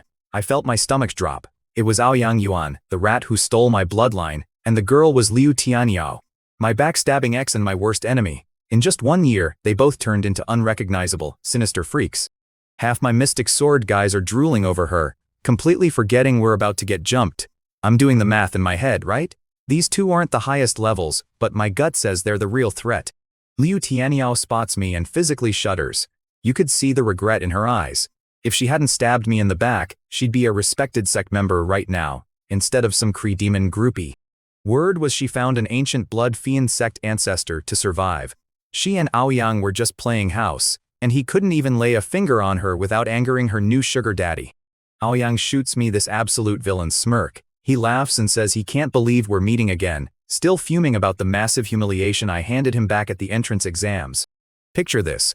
The whole crowd is staring, and Aoyang Yuan and his old man are shaking like a couple of wet poodles in a thunderstorm. I knew right then, Aoyang was holding a grudge forever. Fast forward to now, and everyone is looking at me like I grew a second head, thinking I hang out with blood fiend Sect creeps. Tan looks at me, totally bugging out, asking if I know him. I just tell her, yeah, we go way back, but it is strictly a life or death kind of deal. One of us is leaving in a body bag. She finally exhales, probably realizing she would be an accessory if I was a traitor. The whole trip, I had been brushing off every insult, doing the math on keeping a low profile. But right then, I was radiating pure murder. Even Tan, a tough 9th level true key fighter, looked like she just saw a ghost. So Aoyang acts tough, saying today is the day I die. He orders his goons to kill everyone but save the guy in white, me for him. They charge like maniacs. I catch Bu Feiyu smirking. He is calculating that if they take me out, he does not have to risk his own neck. Typical coward math. They send a 7th level true key guy straight at me, figuring I am just 4th level trash they can swat like a fly. But before this clown gets close, Tan slices him down in one clean swing.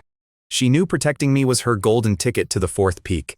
The other girls huddle around me, acting like my bodyguards. I actually had to laugh. We all knew they could not take a real hit. They were not guarding me. They just figured standing next to the crazy guy in white was the safest spot on the battlefield. Wan was glued to my side. With her low cultivation, one wrong step and she was toast. Sticking with me was her only survival plan. When Aoyang sees his guy get sliced by Tan, he loses his mind. He figured nobody cared about a 4th level nobody like me, let alone a tough 9th level fighter acting as my shield. He storms over to handle it himself. That girl Liu just stands there smiling, treating our bloodbath like a movie. Aoyang marches forward, flattening any Mystic Sword Sect guy in his way with a single palm. He is only 8th level, but he is dropping peers like they are paper. Bu Feiyu and the others look sick to their stomachs. They are doing the math, realizing this punk hits as hard as a 9th level veteran. I could see Bu shaking, wondering where the blood fiend Sect dug up this monster. Nobody could stop him, and suddenly, Aoyang was right in my face. Tan was not letting him touch me. She swings her sword with everything she has. Aoyang just smiles and throws a palm strike, unleashing this sick, blood-red light. Boom! They clash, and Tan gets blasted back 20 feet. She spits blood, wondering how an 8th level guy hits like a freight train. Aoyang aims a lethal palm straight for her head. In his mind, anyone protecting me dies. Tan is trapped under this red cloud, out of gas. You and I both know she was a split second from being a goner. Right as he drops the hammer, I step in. I slide in front of her and throw my own hand up to meet his energy. Boom! An explosion rocks the field. The shockwave is insane. It tore through the ground like someone buried dynamite everywhere, blasting craters and sending dirt shooting up like a storm of arrows. Everyone was floored by the blast, squinting through the dirt to see who stopped Aoyang cold. When the dust settled and they saw me, jaws hit the floor. Aoyang is a beast who wrecks 9th level fighters, and I am supposedly just a 4th level punching bag. Guys like Bu and Ji, who never saw me fight, looked faint. Bu was doing the math, realizing he could not take that hit so easily. Jai was sweating bullets, thankful he never tried to jump me, or he would be fertilizer. And Zhao? He had been terrified this whole trip that I would slap him into orbit for his past trash talk. He had seen me fight regular guys, but watching me casually brush off Aoyang's killer move. He looked like a guy realizing he had been poking a sleeping bear with a short stick. It was absolute panic. Stick with me here, because this is where it gets hilarious. I could see the exact moment the math changed in their heads. That idiot plotting against me was sweating bullets behind Yen Junbi. He banked on Yen protecting him, but after seeing my speed, his confidence evaporated. Yen Junbi himself looked sick to his stomach, clearly regretting his deal with Bu Feiyu to stab me in the back. Pissing me off suddenly didn't look like a smart career move. Meanwhile, Tan Yuxin was staring at me with absolute glee. She only buddied up to me to score political points, figuring I was a level 8 on my best day. She had no idea I'd been sandbagging the whole time. Now her gamble was paying out a massive jackpot. With me in her corner, she actually had a real shot at walking out of this deadly Zinza secret realm alive. Let me tell you, having a heavy hitter in your corner is everything in this world, but sometimes you gotta be your own heavy hitter. So I'm standing there, level 4 true key, looking across at Aoyang Yuan. This guy is level 8, basically a walking nightmare for most people. He's been wiping the floor with level 9s like it's a joke, so naturally, he thinks he's the king of the Blood Fiend sect. You should have seen his face, man.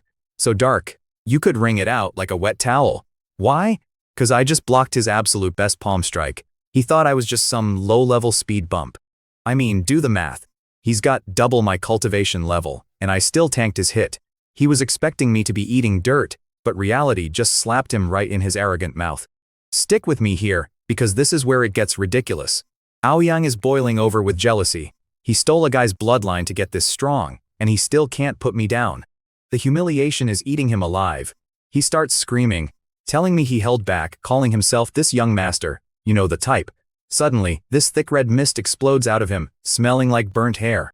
He throws a palm, and the grass around us literally turns to ash. I feel the heat scorching my face. I yell at Senior Sister Tan to grab the girls and run. Honestly, the whole battlefield just stops dead. The other sect guys realize pretty quick that whoever wins between me and Crazy Eyes is gonna decide the war, so they just freeze and watch us. I don't hesitate. I throw everything into the 7th stance of my Raging Wave palm. Boom. Sounds like a bomb went off right in my ear. Dirt rains down, ears ringing, and we just blew a 30-foot crater in the ground. We both go skidding backward in the mud. My chest is heaving, and my arms? They feel like they're on fire, glowing red from some nasty poison he packed into his hit. But joke's on him. My Chaos Heavenly Emperor art kicks in, and within 3 seconds, the red fades out. Arms good as new. Honestly, between my bloodline and my build, good luck finding a poison that actually sticks to me. Aoyang is over there coughing, totally rattled. He thought his little toxic parlor trick would melt my bones, but instead, he's the one choking on 7 layers of my palm force. So the dust finally clears, and picture this: I'm standing there without a single scratch, looking absolutely flawless. Aoyang Yuan completely loses his mind and lunges at me again. I don't even flinch. I hit him head-on with the 7th stance of the Raging Wave 7-fold palm. On paper, it's a low-tier move, but I've practiced it to absolute perfection. It hits like a sledgehammer, easily matching his blood shadow palm. Off to the side, Liu Tianyao sees the move and the light bulb goes off. She realizes I'm the mystery guy who clowned her family at the auction. Man, if looks could kill. Her family got wiped out because of our beef, but hey, she tried to kill me first. There's zero room for apologies here. We're in a blood feud, and only one of us is walking away. Me and Aoyang are just going at it, wrecking the place. Trees are snapping, and the ground looks like the moon with all these craters.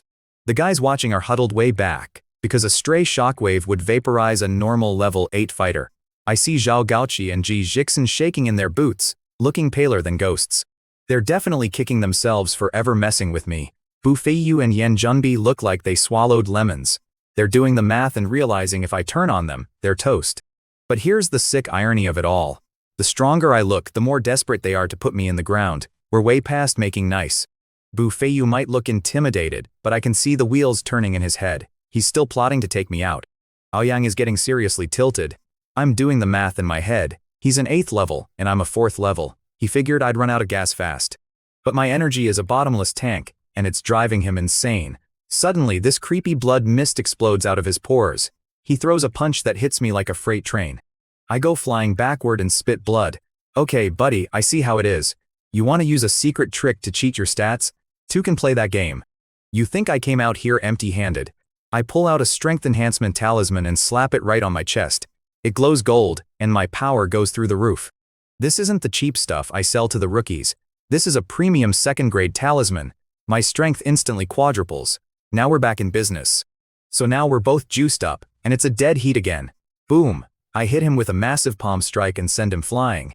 He glares at me like he wants to eat my soul, but there's nothing he can do. I know he's doing the math over there. He has some trump card left, but he's on a strict mission here. If he blows his ultimate move on me and fails his boss, he's dead meat. So he makes a business decision. He shoots me a toxic look, yells at his guys, and they take off.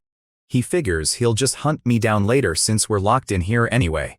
When those red-robed freaks walk away, you can hear a collective sigh of relief from the peanut gallery. If I hadn't stepped up and tanked that fight, every single person standing there would be in a body bag right now. I won't lie to you, I breathed a massive sigh of relief myself. I wasn't scared of the guy, but if we kept going, I would have had to empty my bag of tricks. In a place this dangerous, you don't show your hand. My job here is to grab that Tianji profound dragon grass anyway. Besides, taking him out meant mutually assured destruction. With Bu Feiyu waiting to stab me in the back. No thanks. I look around, and it's a horror show. We lost 20 from our side, and they left a dozen bodies behind. This secret realm is a literal meat grinder. Our guys are walking around looking shell-shocked. Most of them have never left our Sect's backyard, let alone fought actual killers. They thought they were hot stuff until today. Getting bodied by the Blood Fiend crew was a brutal reality check. The mood was pure garbage. Guys were eyeing the exit like the last train out of Penn Station, whispering about bailing. Then Bu Feiyu steps up. The woods are crawling with Blood Fiend psychos. He barks. We split, we die. Stick together, we survive. Boom, nobody talks about leaving after that. But here's the joke: Boo didn't give a damn about their safety. I saw right through it. More bodies just meant more meat shields. The guy was secretly terrified. He thought being 30th on the leaderboard meant he'd farm these enemies for easy points. Then he actually fought one. A random 9th level grunt fought him to a dead standstill. Our big shot expert realized real quick that without a bunch of cannon fodder to hide behind, he wouldn't last 10 minutes. Boo swallowed his fear and pushed us toward Profound Dragon Mountain, where our Sect's heavy hitters were grouping up. It was our only safe zone.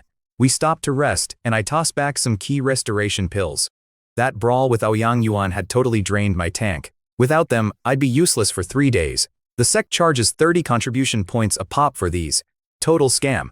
But I make my own. They work twice as well, and doing the math costs me maybe 3 points each. I caught Tan Yuxin staring at my stash like I was a walking pharmacy. He probably thought I got insane perks as a personal disciple. He had zero clue I brewed every single one myself. Man, even top-tier disciples like Zuihu Lianzhu didn't have the kind of inventory I was casually carrying around. Look, you and I both know how money works, right? I don't just brew pills. I do talismans and formations too. Mastering one makes you rich. I do all 3. I could buy out half the Sect. After 10 minutes, my energy hit 100%. Checking my internals, I realized that nightmare fight with Aoyang Yuan actually did me a huge favor. I'd been power leveling with pills, which leaves nasty flaws in your foundation.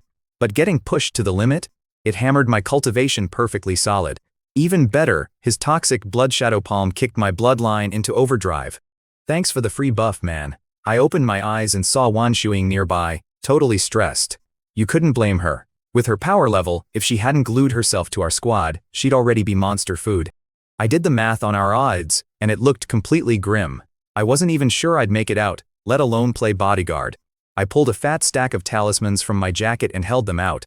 Senior Sister Wan, take these. In case things go south. Her eyes bugged out. It was a dozen of the Sect's hottest talismans. People thought some mysterious dealer was rationing them. Spoiler alert, that was me. All for me? She stammered. Buying one would have bankrupted her. I nodded. We weren't even close. She originally hung around me for the perks, and we both knew it. But to my shock, she pushed them right back. I just waste them, she said, dead serious. They're gonna keep you alive, not me. She might have been an opportunist, but when it actually mattered, she refused to drag me down to save herself. You really gotta respect that. I smirked at Senior Sister Wan. Don't sweat it, I'm loaded. I reached into my jacket and yanked out a massive handful of spirit talismans, at least 50 of them. Wan's jaw hit the dirt. To her, these were priceless, but honestly, I can crank these out in my sleep. I had my Chaos Supreme Tower packed with enough gear to supply a small army. Tan Yuxin stared like I was holding pure gold. She'd busted her ass just to get 3 flash escape talismans, and here I was holding 10 like they were loose change. The gears in her head clicked. She finally realized I was that mysterious talisman dealer everyone was gossiping about. She fake pouted and crossed her arms. You have all those and you still took mine. I just laughed out loud. Hey, I'm never gonna reject a gift from you. Tan Yuxin wasn't even mad I was messing with her. She looked thrilled, realizing my joking meant we were officially a team. You and I know a real alliance beats a shaky business deal any day. But then she smirked. Don't play favorites. We're your senior sisters too. Suddenly, Huang Yisu and 4 other girls were eyeing my talisman stash like starving wolves. Do the math, handing these out boosts their survival, but completely tanks my profit margins. My head started pounding. They hit me with the puppy dog eyes, and I just folded. I passed them out, my heart bleeding with every piece of paper. That was pure cash flying out of my hands. Tan Yuxin saw me wincing like I'd been stabbed, and chucked a few third-grade spiritual herbs at me. "Alright, we won't take them for free," she sighed. "Call this payment." I flashed a goofy grin. "Senior sister, you're way too kind," I said, while my hands moved at warp speed to stash those herbs. The second they slipped under my jacket, I dumped them straight into my Chaos Supreme Tower. Tan Yuxin just laughed. She thought I was some rich guy hoarding measly plants. To her, herbs just get traded to the sect for lousy points, totally worthless compared to my talismans. She only tossed them to be polite. The other girls started giggling, leaving me totally confused. What's the joke here? Look, to them, my talismans were gold and the herbs were dirt. But for me, it's the exact opposite. I can whip up talismans all day with zero sweat. Those third-grade herbs, that's the rare stuff I need to refine high-level spirit pills. I basically just rob them blind. I stash these herbs in my tower, and when we leave, nobody knows my true inventory. Plus, with a bit more practice on my rune arrays, I'll be brewing third-grade pills in my sleep. Meanwhile, Bu Feiyu and his crew were foaming at the mouth. They knew those talismans would double their power, but since we hated each other, they sent their lackeys over to trade. I just gave them a sarcastic smile, threw my hands up, and acted tapped out. Yeah, right. Like I'm gonna arm the idiots who want me dead? Bu Feiyu's face turned gray. He saw my stash earlier, so he knew I was lying straight to his face. After we buried the guys who didn't make it, we hit the road again.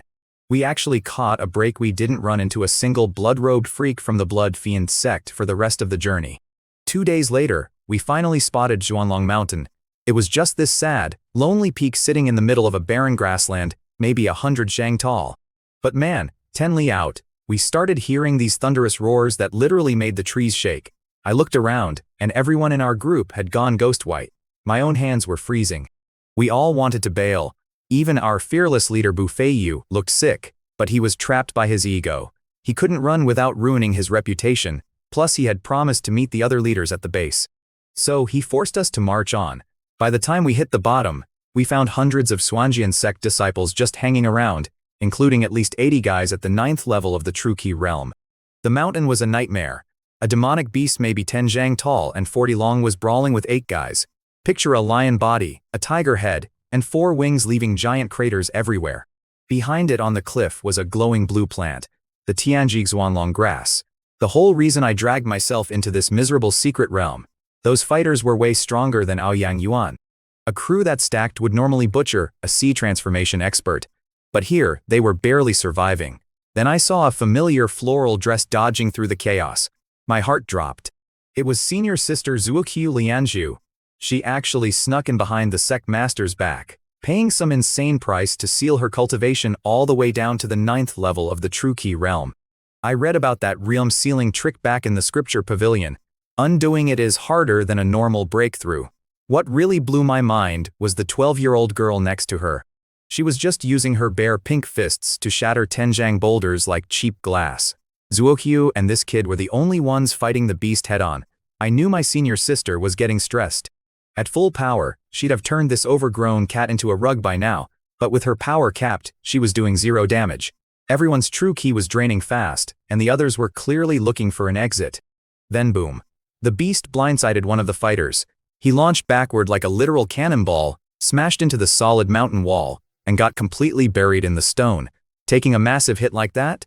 The guy was absolute dead meat. That was the breaking point. Everyone's face dropped. The guy who just got crushed wasn't a nobody, he was Pu Xiangming, number 28 on the inner disciple leaderboard, swatted like a literal fly. You and I both know what happens to morale after a hit like that. We thought a massive team could handle a sea transformation demon, but this thing was built different. Demons at that level usually take human form, unless they have an ancient bloodline that blocks it. This beast was almost at the 2nd level, and still couldn't transform. That tells you everything about its raw power. If you threw every disciple from the bottom of the mountain at it, it wouldn't matter. At this tier of violence, you can't just throw bodies at the problem. It's not a numbers game. It's a meat grinder. The reward was fat, but not worth catching a one-way ticket to the afterlife. Zuoxiu was panicking. If the others bailed, she had 0 chance of getting that Tianji profound dragon herb. So, she did the craziest thing imaginable. She gritted her teeth, dropped her defense, and sprinted straight for the plant. The kid in pink screamed, "Zuoqiu Lianzhu, are you crazy?" She really was. It was literal suicide. The beast absolutely lost its mind. It had guarded that exact herb for 100 years for its next breakthrough, Stealing it was like snatching its retirement fund. In a blind rage, it ignored everyone else and brought its massive claw crashing down toward Zuokyu. Her fingers were practically brushing the herb. She knew that giant claw was about to completely flatten her, but she just braced herself, fully prepared to tank a lethal hit just to secure that plant. So picture this. Right at the last possible second, I grab Zuokyu Lianshu, my senior sister, by the way right around the waist.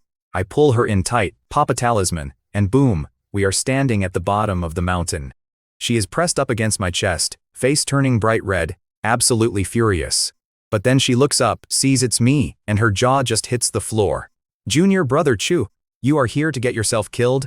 I just laughed.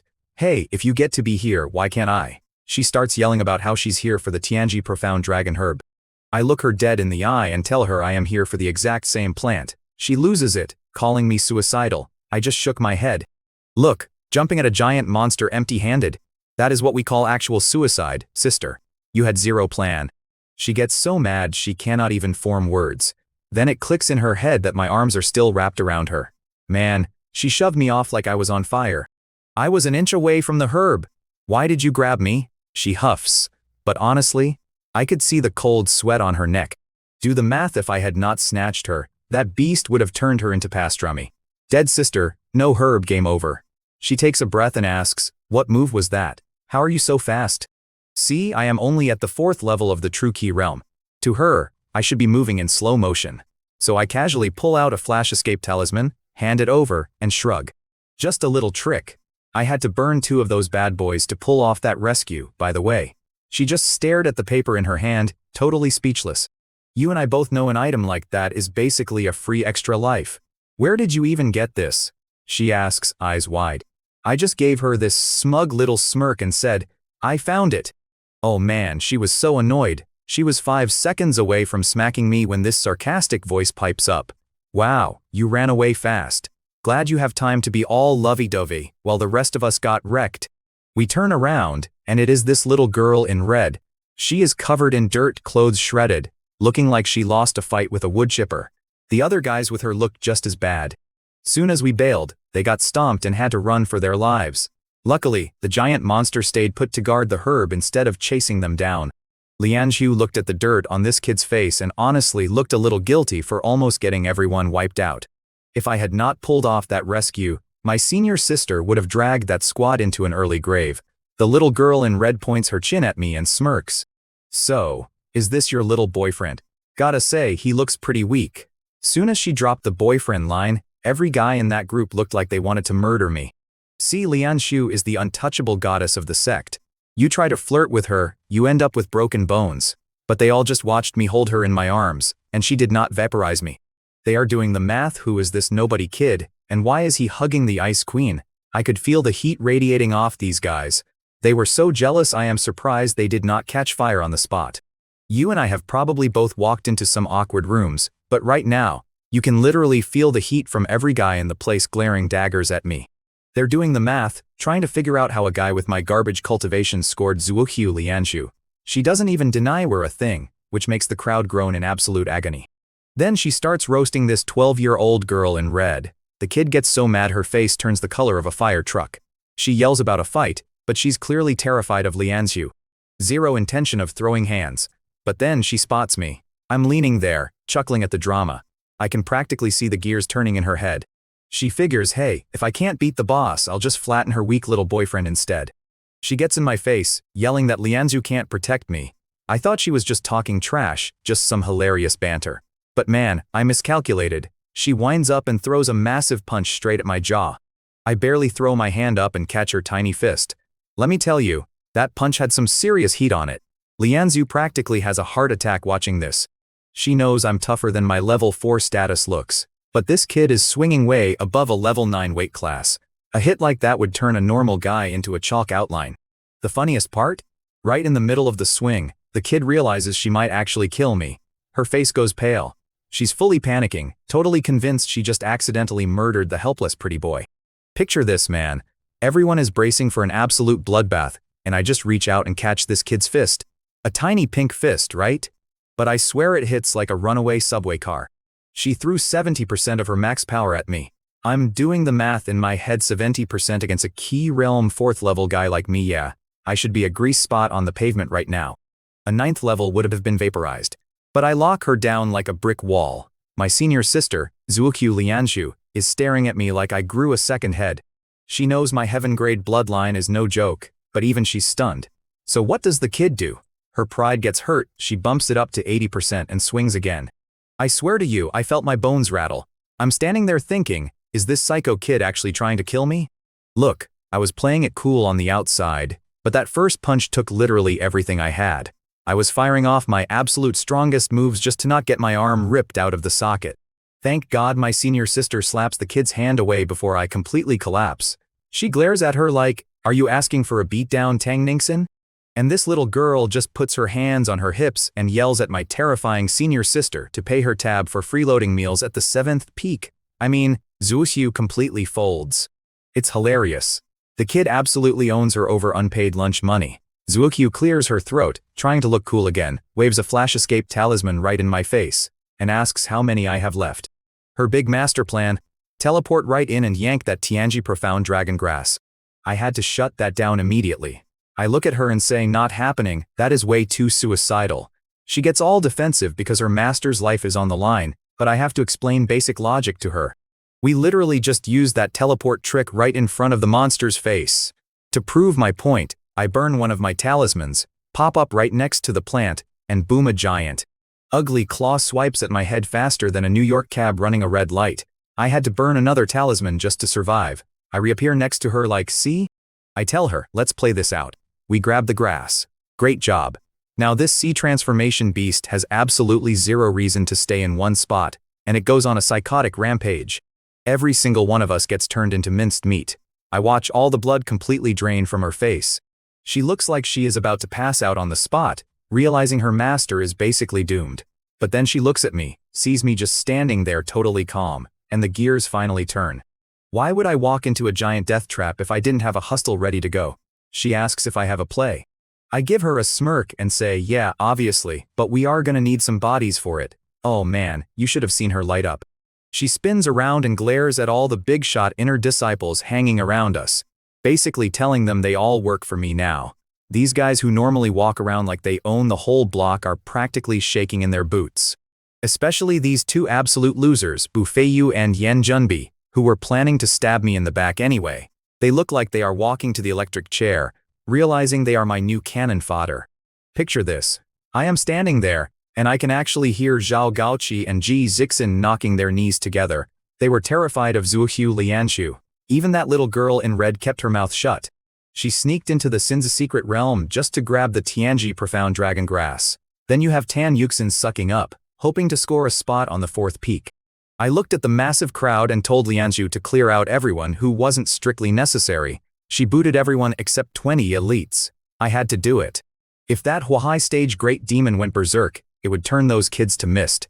If we got wiped out here, there is literally nobody left to stop the Blood Fiend sect from pulling off their crazy scheme. Total disaster avoided for now. So obviously these kids have no idea I just saved their miserable lives. Lianzu starts driving them down the mountain, and they immediately start trash-talking me. I am hearing whispers about how I am just some worthless pretty boy leeching off a big shot, and how they want to catch me alone and beat the brakes off me. Me, a pretty boy. Honestly, I was a little flattered, but Lianzu was absolutely furious. Her face went ice cold, ready to start handing out beatdowns. The girl in red was just smirking, probably thinking Lianzu finally got what was coming to her. Meanwhile, Zhao and Ji heard me tell everyone to leave, and those two idiots bolted faster than I have ever seen anyone move. They honestly thought I was going to use them as human shields for the big monster. They did not even look back at their bosses, Bu Yufei and Yan Junbi. Now those two guys looked like they were about to throw up. Because they were high up on the inner sect leaderboard, they got picked to stay behind and fight the demon. I swear, for the first time in their lives, they were actively cursing their own good grades. They would have traded places with the worst student in the sect just to get out of there. Once the crowd was gone, Lianzu looks at me, asking what the plan is. I did not even say a word. I just dropped my bag and started pulling out my gear. Heavy metal formation plates. I am doing the math in my head, stepping around the dirt, locking the bases into a massive grid. I could feel Lianzu staring a hole through my back, completely shell-shocked. She thought she had me figured out, but she was barely scratching the surface. I guess when I was throwing around those flash escape talismans earlier, she assumed I just got lucky and found them in a cave or something. But setting up an entire array from scratch? Formations take serious brainpower. You cannot just fake the geometry. I locked the final plate into the dirt, brushed my hands off, and watched the whole grid shimmer for a second before turning totally invisible. Just like that, the trap was set. I clapped the dirt off my palms, looked at the crew, and said it was time to clock in and do some work. Then I reached into my jacket, pulled out a thick stack of those escape talismans, and started dealing them out like a deck of cards. We were gonna need every edge we could get. You and I both know I needed these guys alive, so I tossed them a few flash escape talismans. Their eyes instantly went red with greed. I could see them doing the math, trying to figure out how to rob me blind. Pure fantasy. I had Zuokyu Lianshu looking like a demoness right next to me, and little Tang Ninxin ready to crack skulls. Plus, I'd vanish before they even swung. Zuokyu Lianshu asks for the game plan. I laid it out. They go play tag with that massive ocean transformation beast, and I slip in to grab the Tianji profound dragon grass. Bu Feiyu completely lost his mind. He screamed that distracting a giant demon was a literal death sentence, and picking the magical herb was a huge glory run. He wasn't about to become Monster Xiao just to hand me the win. I scowled. If this plan wasn't a one-shot deal, I would have let those ungrateful jerks get themselves killed trying it. Before I could even speak, Zuokyu Lianshu shot them a freezing glare. That herb was the only thing saving her master, so she wasn't playing games. Bu Feiyu looked ready to talk back, probably thinking his crew could take her since her power was sealed. But then this guy Luan Guanghui shoots him a single look, and Bu instantly shuts his mouth. Luan was ranked 23rd, wore this dark robe, and was a complete snake. He was the only reason Bu felt so brave. Luan was already sucking up to the second peak master, meaning he hated my guts by default. Our peaks were always at each other's throats, so this guy figured he had zero reason to show us any respect. I caught that exchange, and it set off serious alarm bells. Luan had a heavy aura, man. He gave me a worse feeling in my gut than Aoyang Yuan ever did. He catches me looking and flashes this smug smile. He seriously thought he was the main character running this place, and I was just a new toy. Honestly, I didn't care about whatever 4D chess he was playing. I only wanted that magical herb. If he stayed out of my way, we were golden. If not, I'd drop him. Zuokyu marched 20 fighters up the mountain and started throwing hands with the giant demon. The beast was livid. It let out an earth-shaking roar and started swinging its massive claws. But thanks to my talismans and their numbers, they actually pinned the monster down into a solid deadlock. I waited until the squad was distracted. Then, I pulled out my Great Python Heavenly Scale armor and wind-chasing boots. You don't mess with an ocean transformation beast, so I strapped on all the gear I owned. I slapped 2 divine movement talismans onto my thighs, feeling the magic hit my veins. I did the math, still didn't like my odds, and popped a top-tier strength talisman too. Juiced up, I crushed a flash escape talisman and teleported right next to the Tianji profound dragon grass. Grabbing a high-rank herb isn't like picking weeds. It fights back with its own energy. The second I appeared, I popped 3 high-grade golden shield talismans. 12 solid layers of glowing shields instantly wrapped around me like a walking fortress. I wasn't getting sloppy now. I fired up my Raging Waves palm, slammed through the energy barrier, and yanked the herb out of the dirt, lightning fast. But the demon felt it. The crew went wild trying to hold the beast back, but it just let out an ear-splitting roar, ignored them, and brought its claws crashing down on me. I had just stored the grass 0 time for an escape talisman. I threw my palms up to meet it head-on. Boom! All 12 golden shields popped like cheap glass. The impact hit me like a runaway train. I went flying backward, coughing up blood as my python armor shattered into pieces. Even with all those shields and that top-tier armor, I was completely wrecked. If my physical body wasn't already tough as nails, that single swipe would have ended my story right there. The only reason I didn't turn into street meat was my prep work. I had 12 golden shield barriers stacked with my giant python heavenly scale armor. Doing the math, that gear ate half of the ocean transformation beast's hit. The rest went straight to my ribs. This monster was losing its mind over the celestial mechanism mystic dragon herb it needed for level 2, clearly regretting not eating it sooner. It figured a level 9 true key nobody couldn't escape.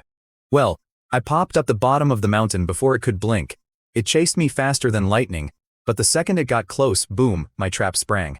Zuokyu Lianzhu and the crew just watched this giant beast flying in tiny circles like an idiot, trapped in my endless wilderness illusion. You and I both know being a formation master is basically a cheat code. Luan Guanghui stared at me like he finally realized my skills were the real deal. The crew breathed a massive sigh of relief.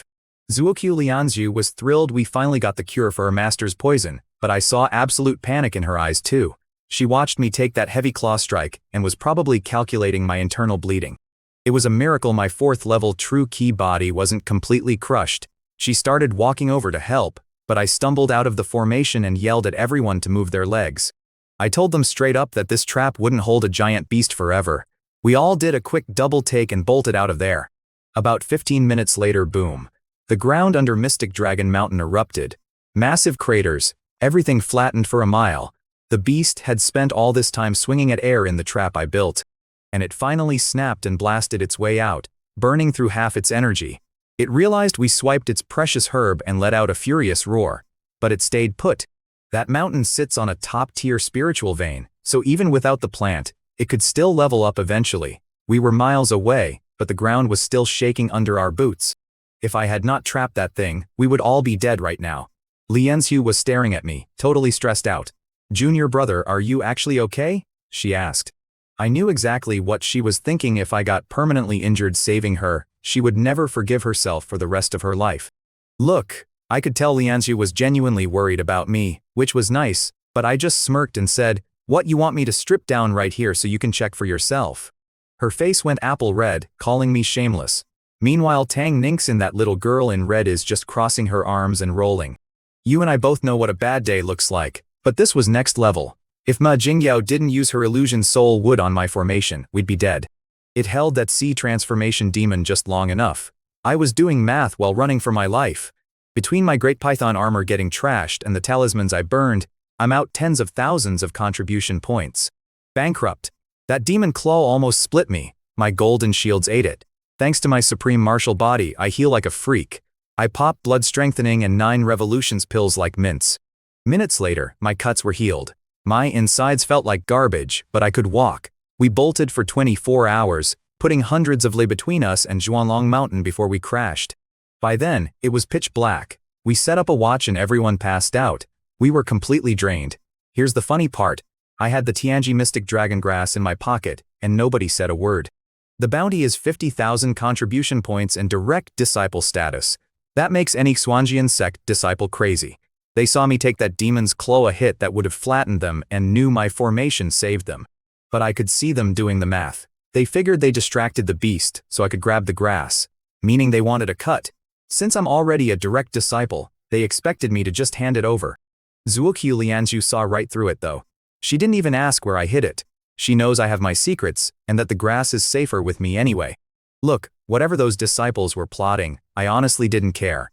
I had that Tianji Mystic Dragon Grass, and I sure wasn't handing it over until we survived the Sinza Secret Realm. I sat down to catch my breath and realized our last brawl did wonders for my cultivation.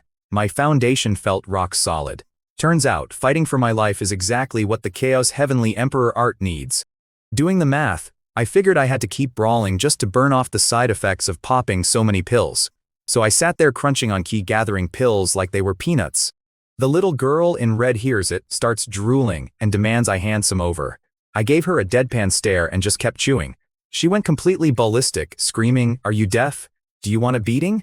Zuokyu Lianzhu steps in with an ice-cold sneer, telling Tang Ningxin she needs a daily beating just to behave. She warned the kid not to mouth off to her 4th peak junior brother. The girl deflated instantly, though she muttered something about us being an adulterous couple. Lianzhu played it cool. Honestly, with her cultivation sealed, Lianzhu was just coasting on pure intimidation. She couldn't really back it up right now. I tuned out their bickering and went back to my pills. I needed the power.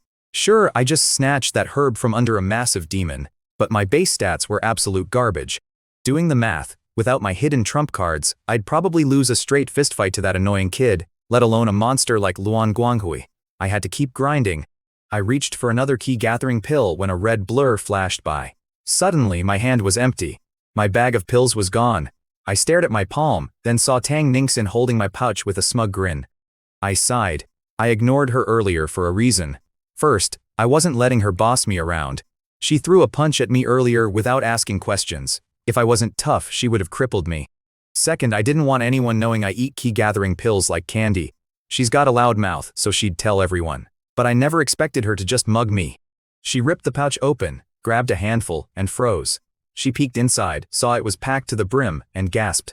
You could see her doing the math, wondering how a guy from the fourth peak got rich enough to pop these things like jelly beans. I casually reach into my jacket and pull out another pouch of key pills. I pretend I keep my stash in my coat, but I'm actually pulling them straight out of my hidden Chaos Sovereign tower. Sleight of hand, right? That crazy girl Tang Ningxin just snatched my previous pouch, but I didn't care. Let her have it.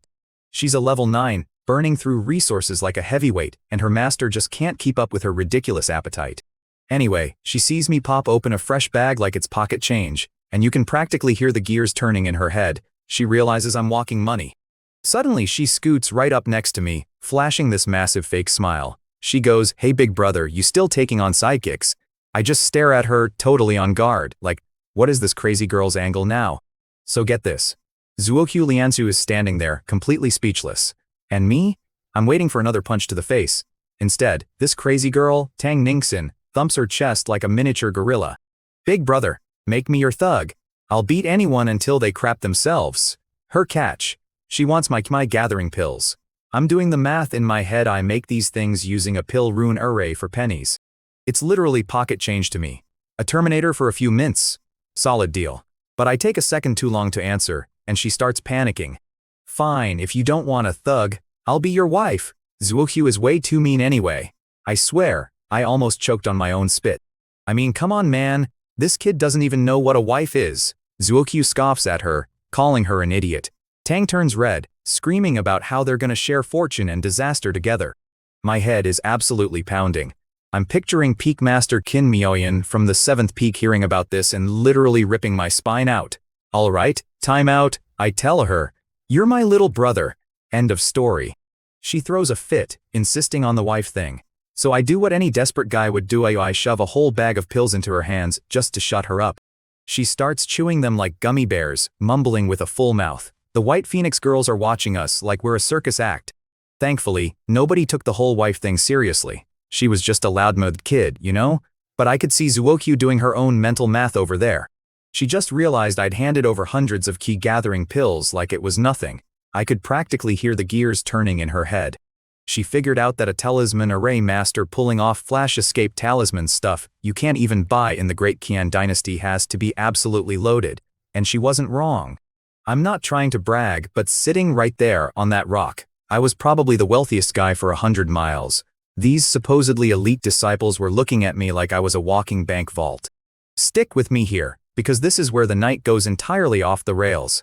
Zuokyu decides she doesn't care what I do with my money and leans back against a rock to catch some sleep.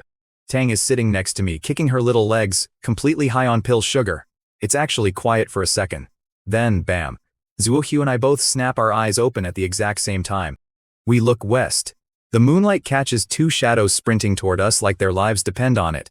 Our night watch guy Zhao yells out a challenge. The guys running scream back, totally relieved. Zhao lowers his weapon. Junior brother Zhu? Junior brother Ma? Yeah, it was them alright. Zhao asks what they're doing out so late. I take one look and realize Xu Lian and Ma Jingyao both hit the 9th level of the True Key realm. They must have struck absolute gold in the Eastern Wilderness. Before we can even ask, Xu is yelling for us to form up. The Blood Evil Sect is right behind them. Almost instantly, 30 to 40 blood-robed psychopaths pour out of the trees, all 9th level. Do the math, we were massively outgunned. Their leader steps up, points at Xu and Ma, and says if we hand them over, the rest of us live. I'm standing there completely mind blown. Those maniacs always fight to the death. What in the world did these two idiots do to get a discount on a massacre? Look, picture this. Tang Ningxin hops off this massive rock, puffs out her chest, and starts mouthing off to this ugly, blood-robed guy. Spare our lives. Let's see if we spare yours. The guy's eyes go completely dead. Before I can even blink, he blitzes her, swinging a glowing red palm right at her head. He is fully trying to end her. But boom. The air practically explodes. His hand stops dead, blocked by her tiny pink fist. The dude looks absolutely stunned. He is a big shot in the Blood Evil Sect, used to swatting top-tier True Key guys like flies. And this little girl just brickwalled him. Then she yells, "My turn!" and blasts him. Wham! Sends this tough guy flying backward. She calmly centers her energy, turns to me with this massive grin, and says, "See, Chu Jiankyu. Having me for a wife makes you feel so much safer, right?" I could feel a migraine starting. I tap her head. Drop the wife joke or I am cutting off your pill supply. She just waves her hand, totally unbothered. Fine, we can just keep our marriage a secret. I am standing there, grinding my teeth. Meanwhile, two guys nearby, Ikshui and Ma, suddenly freeze. They were my first talisman customers, so they know my voice. They look thrilled, but then the horror hits them. I can see it in their eyes. They actually think I am some creep preying on a kid. Before I can even defend myself, the blood-robe guy loses his mind. We are casually ignoring him in a literal war zone. Figuring I am just a weak level 4 nobody, he lunges straight at me. Easy target, right? Wrong. Before he gets within 5 feet of me, a red blur steps in, and Ningxin's little fist comes smashing down right on his stupid head. So get this. Tang Ningxin, this tiny girl, just decks this big ugly guy in blood robes. She actually yells, daring to touch my man, you're asking for death. Man, I literally facepalmed. If this gets out, my reputation is cooked. Then Zuokyu Lianzhu chimes in, smirking like a total jerk. Impressive, junior brother. One trip to the secret realm and you bag a little wife. Zuokyu is 2 years younger than me, but she forces me to call her senior sister. I just sighed and told her to knock it off. Honestly, she and Tang have the exact same crazy energy. Zuokyu is just maybe 10% more normal. She snorted, clearly annoyed, but shut up. Meanwhile, boom. Tang and the red robe guy are back at it, clashing so hard they're shaking the whole Dan forest and kicking up massive clouds of dirt. Another massive crash and they bounce apart. The red robe guy looks like he went 10 rounds with a subway car. His face is swollen, clothes shredded. Tang? Barely a hair out of place, looking incredibly smug. See, she had just downed a handful of ki condensation pills, and all that raw energy was screaming to get out. Her true ki was literally endless right now. The red-robed guy looked sick to his stomach. It was absolutely killing him to get dismantled by a 13-year-old girl. Finally, he snaps. He screams at his goons to attack together and wipe us out. He figured his crew would just steamroll us like they usually do. But they had no idea who they were messing with today. It wasn't some one-sided slaughter. We locked in, and before long, his blood-robed buddies were the ones dropping dead left and right. The leader of those red-robed guys was losing his mind. He couldn't figure out why his crew was getting stomped. Stick with me here, because this is the best part. What he didn't realize was that even the weakest guy in our squad was a top 100 inner disciple back at our sect. Half an hour later, his guys were dropping like flies. He looked completely miserable but finally yelled for a retreat. We didn't bother chasing them. We lost 2 or 3 guys ourselves, and half our group was banged up. Plus, we were still exhausted from that massive brawl at Black Dragon Mountain. Chasing them was a bad bet. So, we're catching our breath, right? Suddenly, Xu Lian sneaks over looking all sketchy and whispers, "Brother Tian Shui." Man, my heart totally skipped a beat. This guy actually figured out who I was. I played it completely straight. You got the wrong guy, pal. Name is Chu Jiankyu. But Chu wasn't having it. He said he knew my voice and desperately needed talismans. My cover was basically blown anyway, so I dropped the act. I told him I had the goods, but the price was different now. He starts rattling off my old rates: 1,000 for flash escape, 300 for a golden shield. I waved him off right there. Bro, that was outside, I told him. In here, flash escape is 5,000. Golden shield is 1,500. Strength boost is 2,500. Doing the math, that is a massive markup. He started whining about me jacking up the prices. I just laughed. Take it or leave it, man. I am not begging you to buy. Seriously, did he expect a discount? Back home I can buy materials all day. In here my stash is strictly limited. It is just basic supply and demand. You and I both know basic economics. I brought tons of talismans, but if I sold them cheap to every disciple, I would run dry in an hour. 5,000 points weeds out the cheapskates. Xu deflates and begs for an old customer discount on a flash escape talisman. I shoot him a cold look. Being an old customer is the only reason I am even talking to you. What good are points if you are dead? Do not waste my time. I wave him off, faking annoyance. I know these guys are hoarding good loot and just need a little squeeze. Xu panics, waving his hands. Wait, I will buy. But can we barter? The truth is, they were dead broke on points, having spent it all on gear before coming in. I crack a small smile, knowing I had him right where I wanted him. Sure. Same as last time. Show me what you are hiding, and I will appraise it for an even trade. My crafting expenses are a nightmare, so I always need points. But physical loot? That is the real prize. Last time, Ju traded me python armor that literally saved my life, and Ma gave me the wood for my illusion trap. So yeah, I am very interested. Zhu glances around like he is in a spy movie and whispers, "Brother Tianshui, can we take this somewhere private?" I scan the area. We are surrounded, and a public trade would just cause a riot. Wondering what contraband he is hiding, I follow them away from the mob. Ningxin tries to tag along, but one stern look about her pills keeps her pouting in place. Lianshu sees us sneaking off, but she is smart enough to mind her own business. She knows that prying into my private deals would instantly kill the trust between us. We get about half a mile from the crowd, and I finally ask Zhu Lian what's so top secret. Stick with me, because this is where it gets interesting. He holds out his hand, and this massive chunk of ore appears. The air itself is humming around it. I almost lost my mind. A Sumeru stone. These things are stupidly rare, basically the holy grail for making spatial items. Now, I already have my Chaos Supreme Tower, but I can't go around flashing that without painting a target on my back. I needed a normal spatial ring for cover, and this rock was big enough to make several.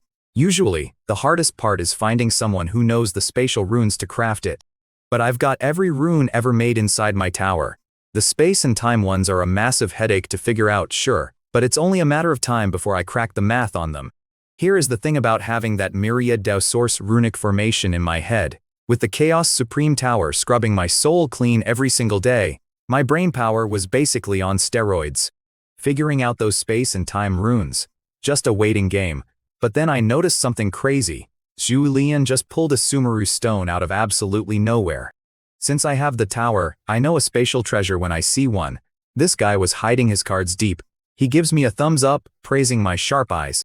I just laugh and tell him, "Buddy, you are not trading a priceless stone for my second-grade talismans. Let's do the math here. Even if I emptied my pockets, it barely equals a rock that rare.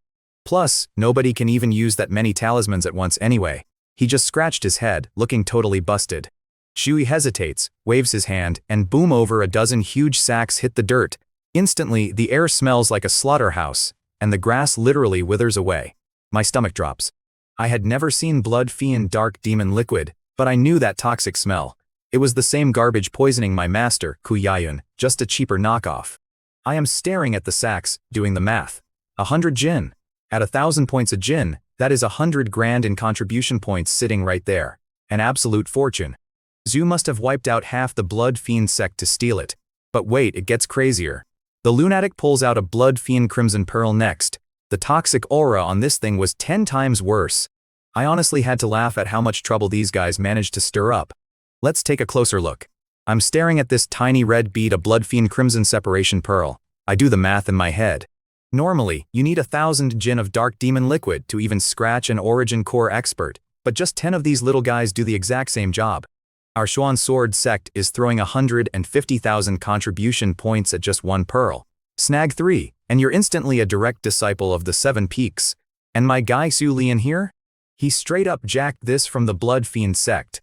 No wonder those blood-robed freaks are hunting him like a street rat. I look over and say, "Brother Chu, guessing this ain't your first rodeo with a death squad?" He just gives me this goofy smile and says they've taken a liking to him.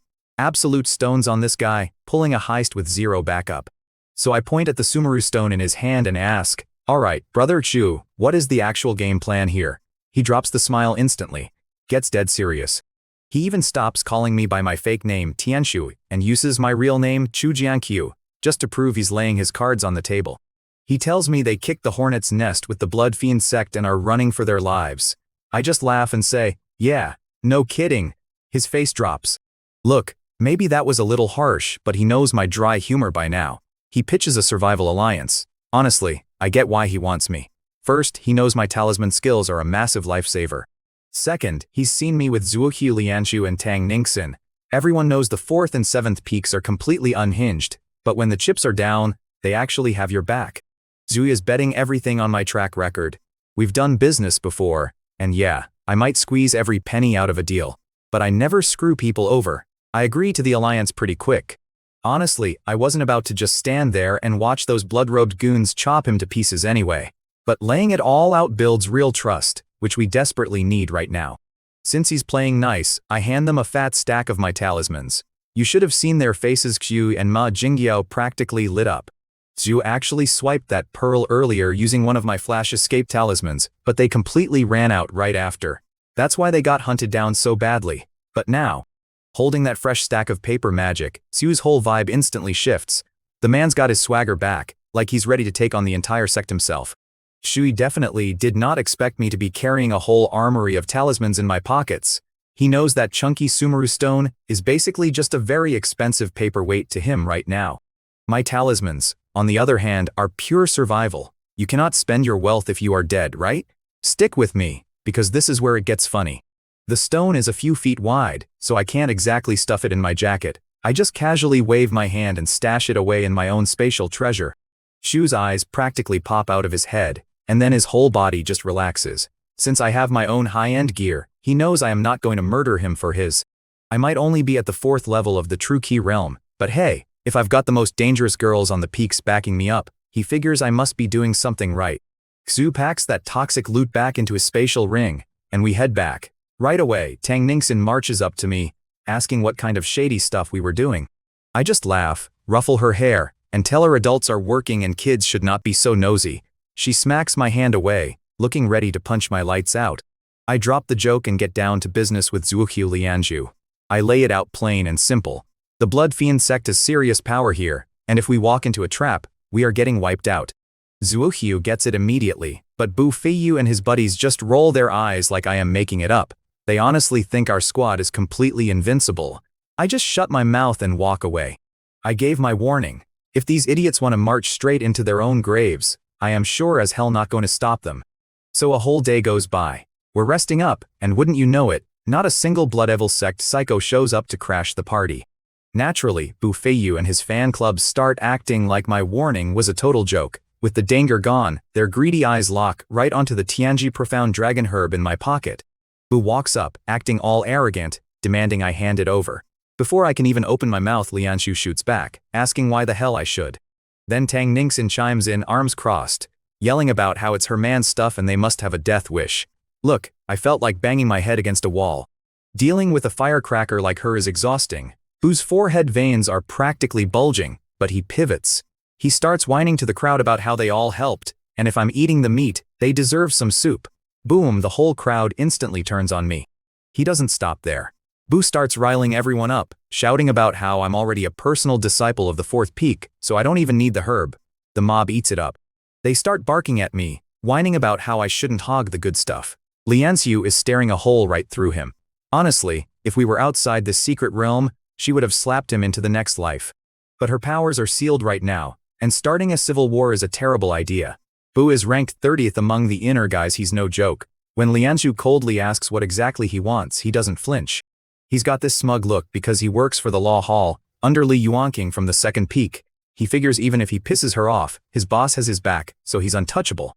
Stick with me here, cause this is where the scam gets obvious. Bu is kissing up to Sei Fengpo, who's locked in to be a 2nd peak personal disciple. Bu figures if he scores my herb, he's golden. So he gives me this total snake oil pitch, hand over the plant, and they'll gather 500,000 points for me later. Yeah, right. I could be waiting 50 years. When Lianzhu asks what happens if we refuse, Bu drops the act. He mocks me for hiding behind women, and the mob steps up, ready to brawl. I finally wave my hand and tell them straight up the herb stays with me. It's mine. But I offer to share the point rewards. I hear Lianzhu let out a massive sigh of relief beside me. She was terrified I'd cave. If the 2nd peak got that plant, they'd use it to completely extort us back home. Funny thing is, the second I mention giving up the points, the mob completely chills out. There's only one herb anyway, so only one guy gets the big promotion. The points are all they really care about. Plus, nobody actually wants to mess with Lianzhu. Seeing them back down, Bu starts full-on panicking. His grand plan is blowing up in his face, so he tries one last desperate move. He claims I might go back on my word and suggests a neutral guy, senior brother Luan, should hold the herb. Look, I'd had enough. I stare him down and tell him I already paid them their points, so he better back off.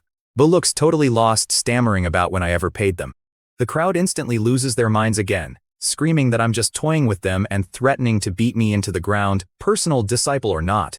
So get this, you ever have your own people turn on you? These guys actually start threatening me, yelling about how they helped me grab that dragon grass and how I better hand it over. I just stood there looking at this mob, cracking a smile.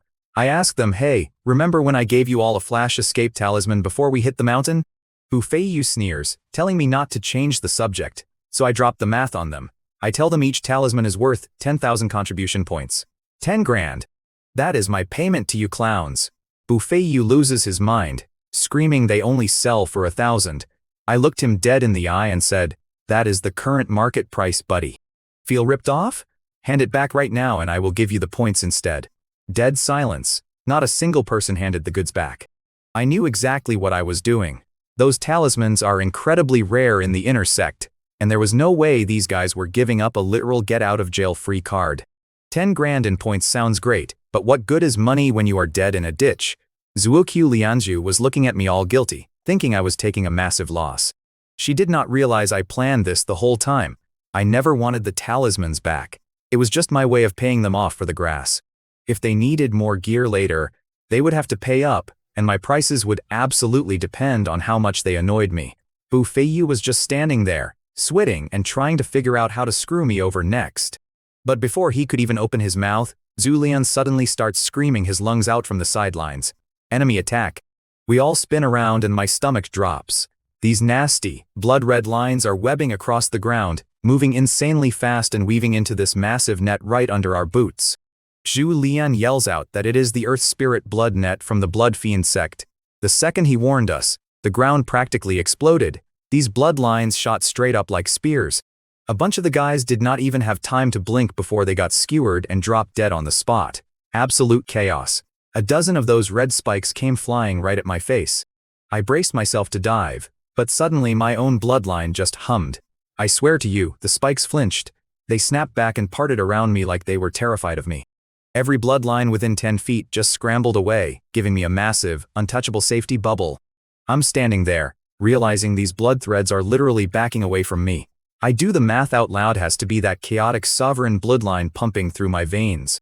Since I'm immune, I check on the absolute mess everyone else is in. Lianshu is dicing them up with her sword, and Ningxin is punching blood into dust, but Tan Yuxin is getting totally swarmed.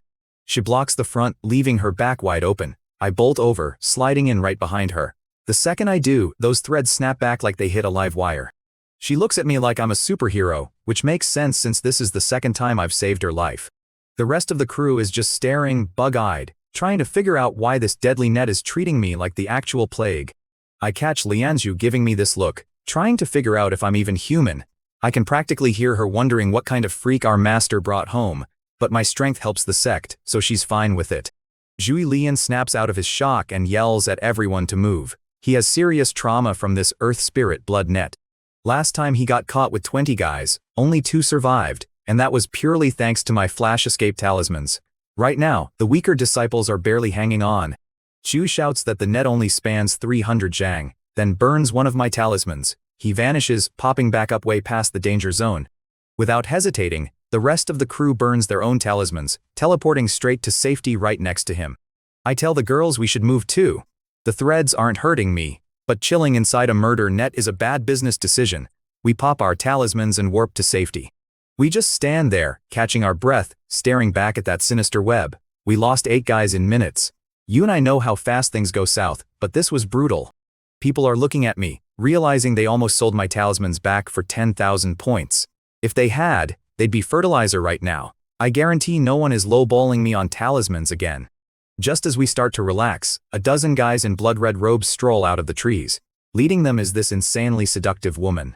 Julian practically chokes on his own spit, his eyes going wide as he screams out her name, Blood Web Demoness Lu Yemeng. Ningxin asks what a Blood Web Demoness is. Zhu Lian is sweating bullets, explaining her name is Lu Yemeng, the psycho who laid that trap. A few people here can use that net, but she is the undisputed champion. Top 3 in the Blood Fiend sect, easy. Lu Yemeng walks up with her goons, looking colder than an upstate winter. She locks eyes with Zhu, demanding the Blood Fiend Crimson Pearl if he wants a clean corpse. Turns out, she paid a fortune for that pearl, and Zhu completely swiped it.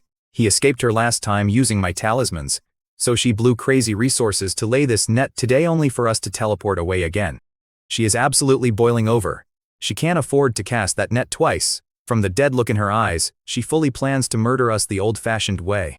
We all stare at Zhu Lian. I calculated out loud 150,000 points. The guy has serious nerve. Lianzhu grips her sword, totally tense. This demoness just wrecked a squad of our best inner disciples alone.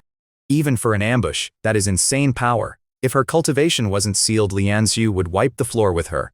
Right now, it looks grim. Ningxin scratches her head, casually saying the demoness seems strong. I tell her that is a massive understatement. Lu Yemeng gives off an eerie, terrifying vibe. I run the odds, and without my tricks, I wouldn't stand a chance in a straight fight. Before I can even warn them, Ningxin winds up her fist, yelling she will test her out. I scream to stop, but it is too late. Ningxin is already flying straight at her. Tang Ningxin decided to play the hero and rushed in completely blind. Jumping into a fight without knowing what the enemy can do is a great way to get killed. Since she was already flying in fists first, I hung back, keeping my eyes peeled so I could bail her out. Lu Yemeng, the lunatic leading the attack, just sneers and waves her hand. Dozens of blood threads whip together into a net and drop right over Tang Ningxin's head. Tang throws a massive punch, expecting to shred it like wet paper, but nope. The threads barely shook. Lu Yemeng had pumped them full of heavy-duty true Kai, making them tough as nails. Tang did not flinch, though. She just weaved through those needle-sharp threads and kept swinging straight for the lady's face. The rest of the blood-robed freaks saw that and charged us. Instantly, the whole place turned into a chaotic meat grinder. These blood-robed guys were no joke. They hit way harder than the goons from earlier. We had the numbers, but it was still a total beatdown from the jump. Zuokyu Lianzhu was a powerhouse, holding off 3 of them at once without breaking a sweat. Luan Guanghui was juggling 2 of them like it was nothing, but honestly, I always felt like that guy was sandbagging. Every fight we get into, it feels like he is hiding his real power. Bu Feiyu and Yan Zhengbi were barely surviving one-on-one, which is wild since they are top 30 in the sect. Tan Yuxin was getting pushed around bad. Thank God I loaded her up with my golden shield talismans. She was popping those back to back just to keep her head attached. But the big surprise was Zhu Lian and Ma Jingjiao. They linked up and boxed out 3 of those killers without taking a single scratch. Those 2 really knew how to use my talismans. They played it cool, then bam slapped on a strength amplification talisman, doubled their power, and dropped 2 blood-robed guys instantly. A third guy took 2 swords through the chest before he could even blink. This made the blood-robed crew insane, and 5 of them swarmed the pair. It gave the profound sword sect guys a breather, though they were dropping like flies with barely a dozen left standing. As for me, they only sent 1 guy to kill me. I was not even fighting back. I just kept dodging his wild swings while keeping my eyes glued on Tang Ningxin. She was fighting Lu Yemeng and getting totally wrecked by those creepy blood threads. Meanwhile, the guy swinging at me is turning purple with rage. I mean, imagine his embarrassment. He could not land a single scratch on a 4th-level true key realm nobody like me. Look, you gotta understand how fast I was moving here. This 9th-level guy is swinging wild, totally freaked out because he can't even clip my jacket. My base strength already matches this blood-robed clown, but add my wine-chasing boots and 2 divine movement talismans. Do the math. I'm an absolute blur. Over on the side, Lu Yemeng unleashes a massive wave of blood threads at Tang Ningxin. Ningxin is punching the ones in front, but she's getting swarmed. Lianzu is stuck fighting 3 guys, panicking. Ningxin is 2 seconds from becoming a human pincushion, so I pull my favorite trick. I flash step right into Lu Yemeng's face and throw a heavy palm strike. Totally spooked her. She had 0 idea I was coming, and let me tell you, that never gets old. Lu Yemeng immediately drops her attack on Ningxin and pulls those creepy blood threads back to deal with me. She weaves half into a thick net to block my strike, and sends the rest aiming right for my chest. I can see her smirking, thinking I just handed her a free kill. But here's the kicker, man. The second my palm comes down, her unbeatable blood net just straight up panics. The threads scatter like cockroaches when you flip the kitchen light on. Even the ones trying to stab me just back off entirely. Lu looks like she just saw a ghost on Broadway. She realized I was the guy scrambling her magic earlier. She had 0 room to dodge, and honestly, I wasn't about to play nice. I hit her with the 7th palm of the Raging Waves technique. Full power, right to her chest. Boom. Like a freaking cannon went off. I launched her easily 100 feet into the woods. She snaps a dozen trees in half and leaves a crater the size of a pool. The blood-robed guys are just standing there, jaws on the floor. I mean, I'm only at the 4th level of the true key stage, right? The guy I was fighting is probably needing a new pair of pants. Realizing I could have swatted him like a bug, Ningxin wipes the sweat off her face and goes, "Thanks. You really live up to being my man."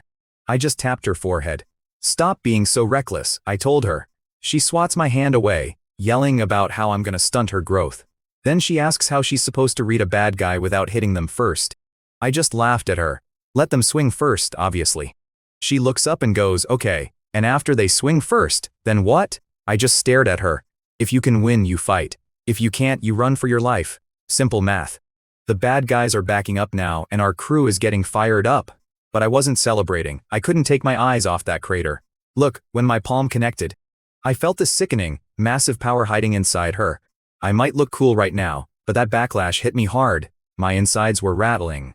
No way I was casually strolling over to check her pulse. Walk up to a crater like that, and you're asking to get blasted. Sure enough, just as our guys are getting ready to sweep up the trash, this horrifying energy erupts from the hole.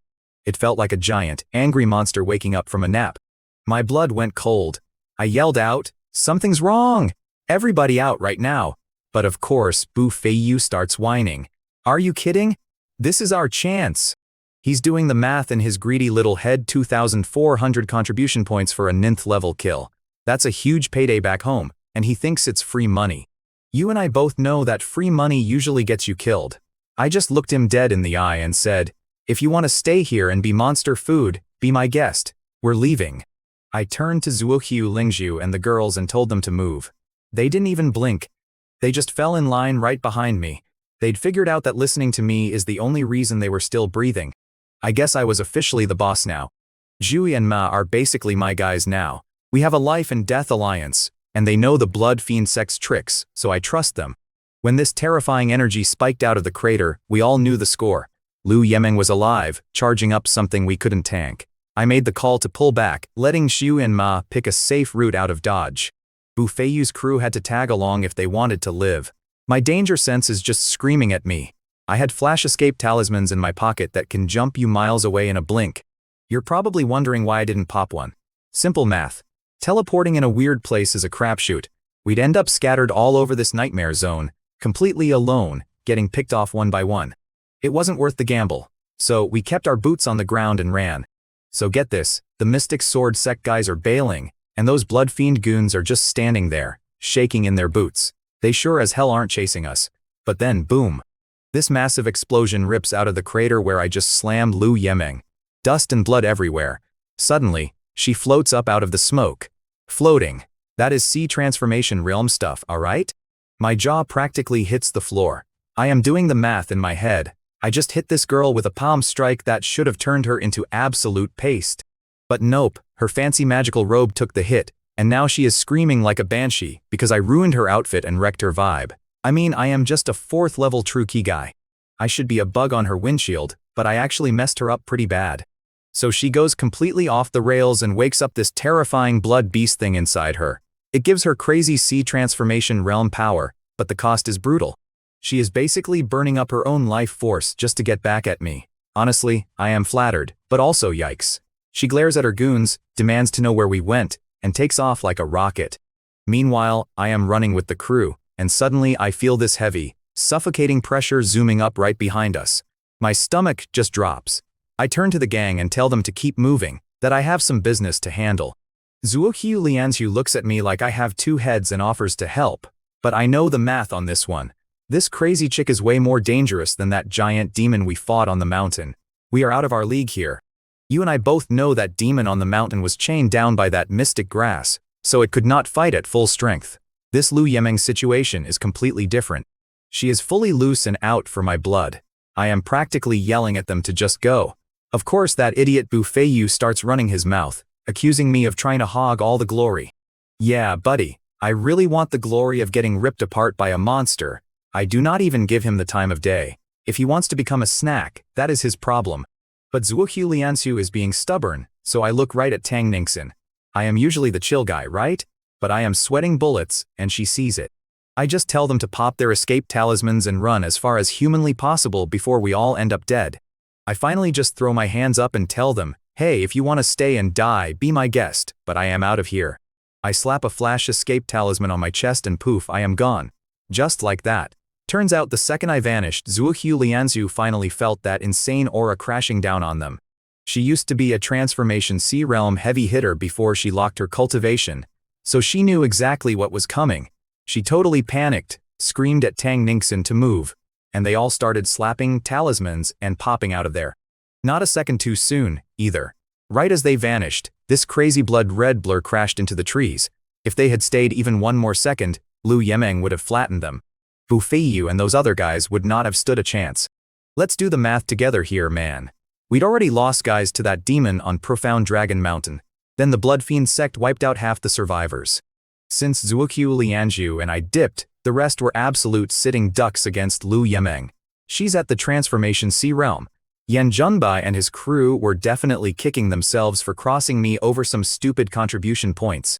If they hadn't been jerks, they'd have my flash escape talismans. Instead, Lu Yemeng drops this insane net of blood threads and just shreds 4 guys. Yan Junbi blocks with his expensive sword, but it snaps like a twig before he's sliced into literal deli meat. Bu Feiyu is practically wetting himself. She's about to finish them, so I sneak up and throw a massive strike at her back. Because of her crazy high level, she dodges, spins around, and there I am, just me, back for round 2. She was absolutely livid. Like, foaming at the mouth mad. Turns out she burned her own essence blood, just to wake up this nasty blood goo parasite, all to get revenge on me. She wanted to grind me into hamburger meat. If she didn't have that blood goo steroid pumping her reflexes, I totally would have nailed her with that sneak attack. Little thief, I'm gonna tear you apart. She screams, forgetting about Bu Feiyu entirely. Seeing her charge, I knew I couldn't trade punches with her like this. Not a chance. I slapped a flash escape talisman on and warped a couple 100 feet away. I didn't stick my neck out to save Bu Feiyu's miserable crew, trust me. They could rot for all I cared. I was only playing bait because Zuokyu Lianju and Tang Ningxin were running low on talismans and couldn't get far enough. The geography here is a joke if you're trying to hide. It's flat wilderness with zero cover. Lu Yemeng is floating up there with Transformation Sea Realm eyes. She could see a squirrel blink 50 miles out. Lianju and the girls would be dead meat once she started looking. Since she hates my guts, I figured I'd grab her aggro, hoping Bu Feiyu's squad would help stall her. Yeah, right.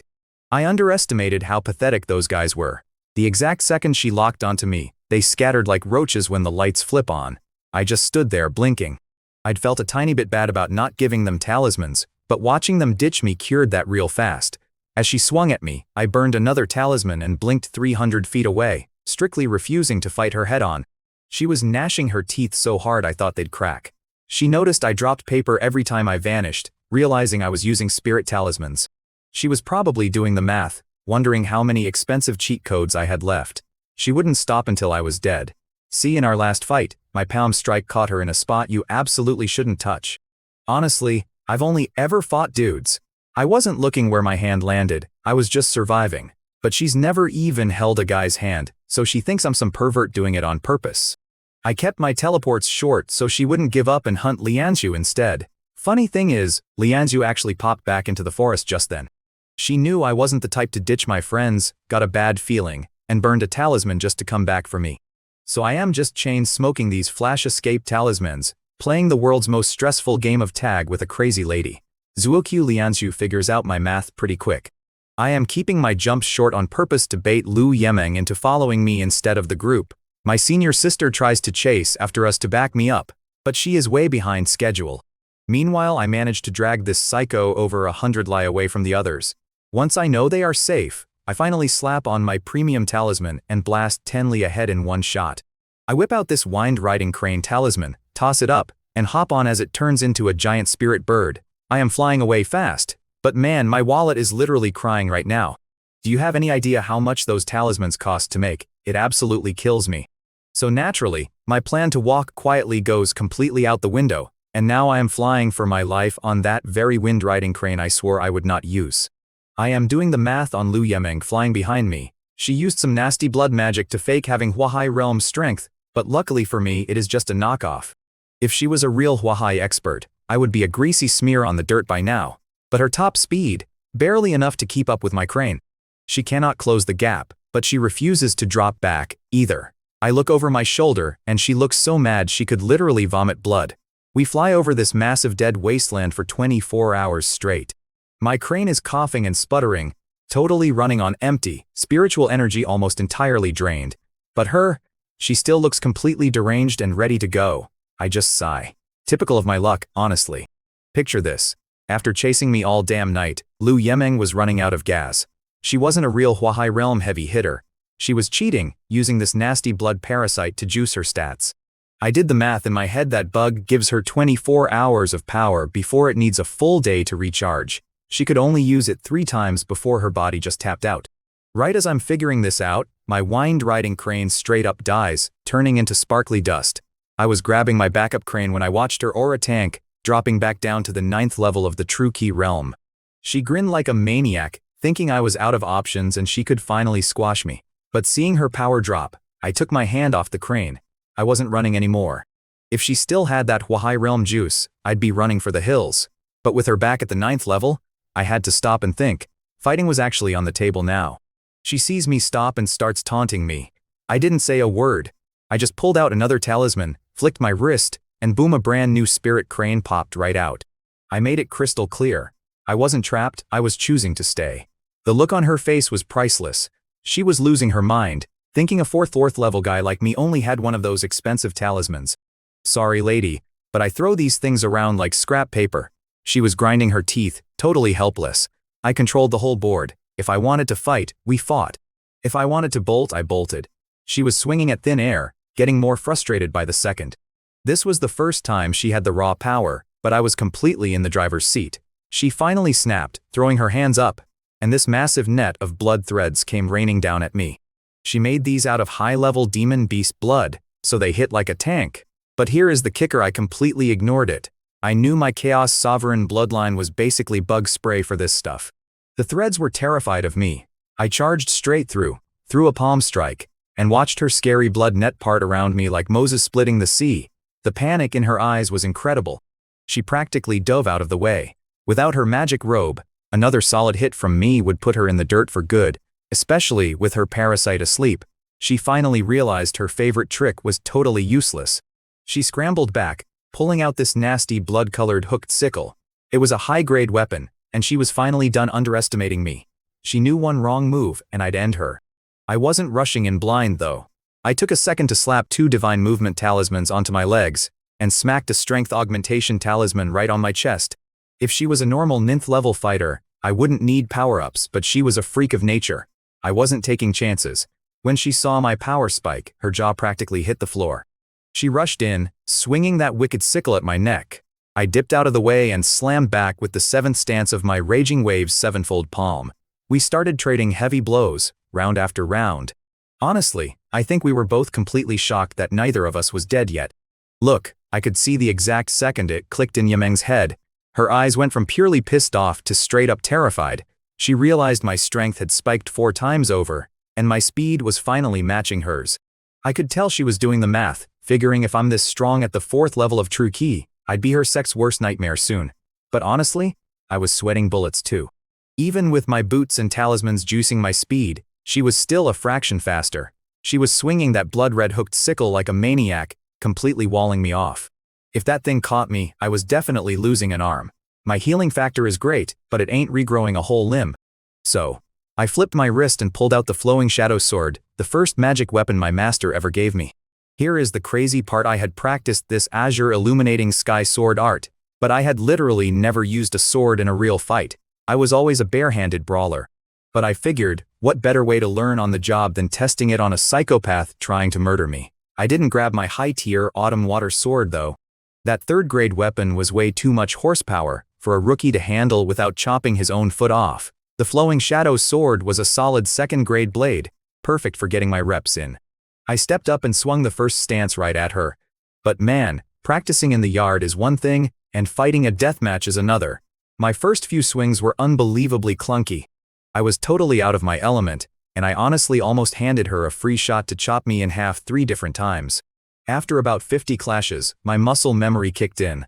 I had already perfected those first 3 levels in training. I just needed some live fire to knock the rust off.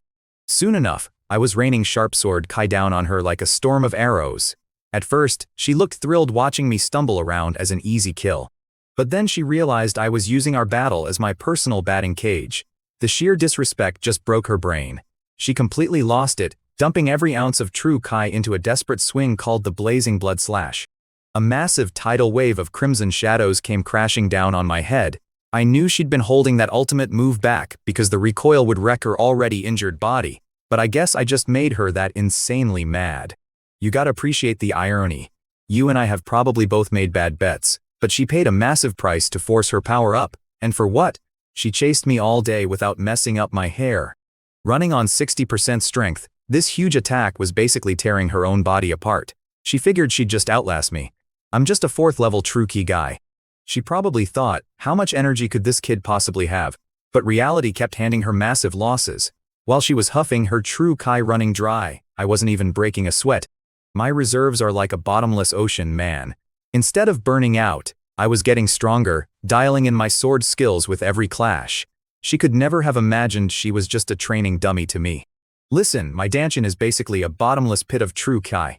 In a war of attrition, nobody is outlasting me. Not even Lu Yemeng, and she is a top-tier 9th level true key heavyweight. I swear I saw her soul leave her body when she realized she could not drain me. Honestly, I was just using her as a high-end sparring dummy for my Azure Illuminating Void sword art. The first level is decent, but the second matches my Raging Wave's 7th palm, and the third is just nasty. I was literally just warming up to drop the 3rd level on her head when she completely snapped and threw this massive, apocalyptic scythe attack at me. Zero time to pull a flash escape talisman.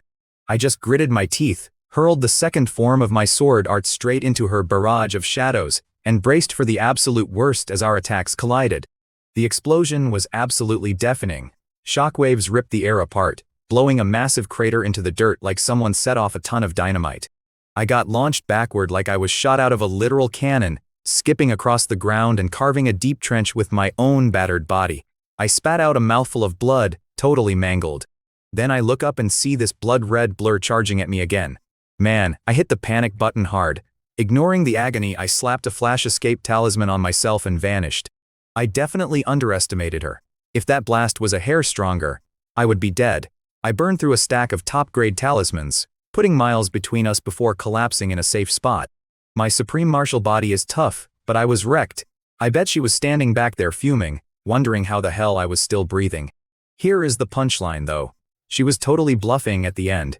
If I had stayed 5 more seconds, she would have dropped.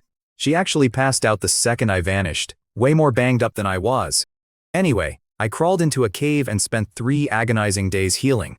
Honestly, this hurt worse than getting smacked by that transformation sea demon on Black Dragon Mountain. The demon hit harder, sure, but I had my golden shields and my great python armor soaking up the damage then. This time, 0 armor, just my bare skin taking a massive attack. Not my smartest move. I swore right then to stock up on defensive gear the second I got back, because relying on dumb luck is a terrible survival plan. But hey, silver lining, getting beaten half to death actually forced my supreme martial body to toughen up, and my cultivation pushed straight to the next level.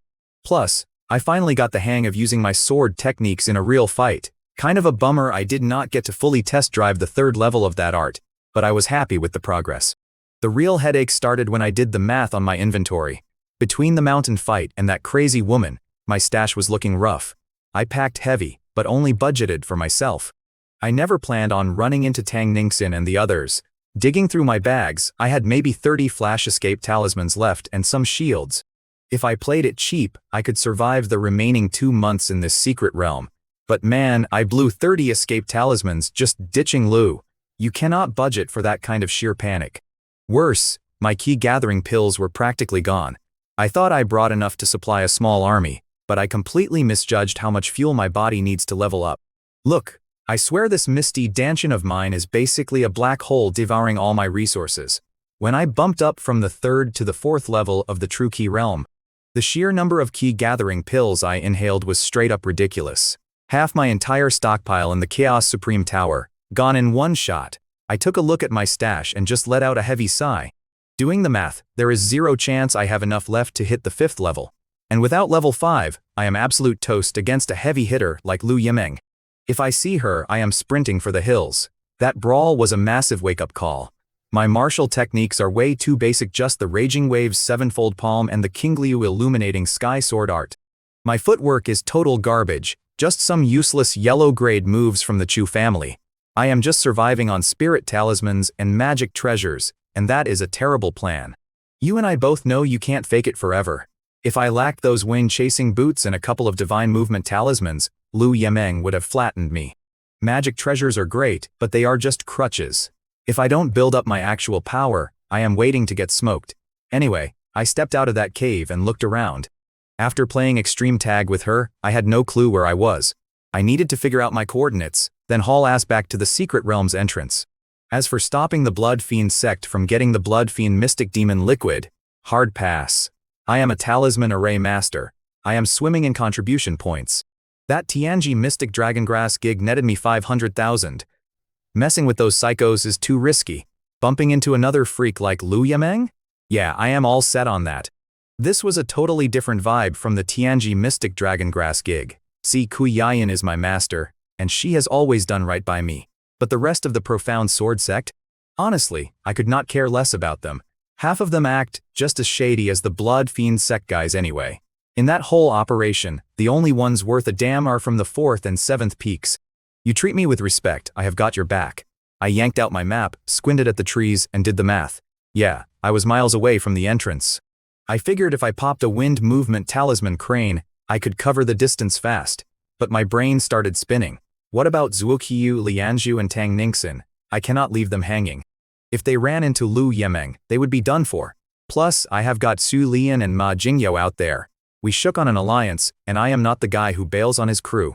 You and I both know you don't waltz back into a meat grinder. I had to find my crew first. No way was I going straight back after getting absolutely wrecked by Liu Yameng. Until I hit the 5th level of the True Key realm, I wanted zero part of her. So I took this massive detour. But the universe loves a joke, right? I'm hiking along, and boom, there she is in that insane red outfit. My heart dropped into my boots. I just ripped a U-turn and bolted. Turns out, she was just as shocked. She'd knocked herself out using that crimson blood slash, slept for a full day, and spent another 2 days popping expensive pills just to stand. She'd honestly given up on finding me, figuring a guy as slippery as me was already halfway across the map. Honestly, she knew perfectly well I had way too many tricks to go down easy. She was just taking that path to meet up with her sect buddies because her mission got sabotaged at the last second. She never expected to bump into me, but the second she saw my white robes, she saw red. She came charging after me anyway. I just sighed, slapped 2 divine movement talismans onto my legs, and booked it. The map said this area was crawling with heavy-hitter demonic beasts, so flying was straight-up suicide. Imagine surviving her just to get swatted out of the sky by some giant mutant bird. What a joke that would be. With those talismans and my Wayne-chasing boots, I was matching her pace perfectly. Unless she magically spiked her power back up to the sea transformation realm, she wasn't touching me. I was low on flash escape talismans, so I wasn't wasting one today. We just fell back into our usual routine, me running, her trying to murder me. A few miles in, I hit a massive swamp surrounded by dozens of guys in blood-red robes. They were casting this weird group magic trick into the muck. The water boiled with a nasty red mist, and suddenly a glowing crimson pearl floated right out of the mud. My eyes basically turned into dollar signs. A blood fiend crimson pearl. I wasn't looking to pick a fight, but that little rock was worth 150,000 contribution points. Do the math. You don't just walk past a winning lottery ticket. These guys were all cheering, wiping sweat off their foreheads like they just won the big game. They had no idea I was about to ruin their entire week. This guy with ridiculous, bushy broom eyebrows steps up to grab the pearl. I cranked my speed, flashed past him, and swiped it clean out of the air. Broom brows froze before totally losing his mind, screaming threats about ending my life. I didn't even give him a second look, man, I just hit the gas. He started yelling at his crew to stop standing around and get me. Next thing I know, I've got an entire mob chasing me.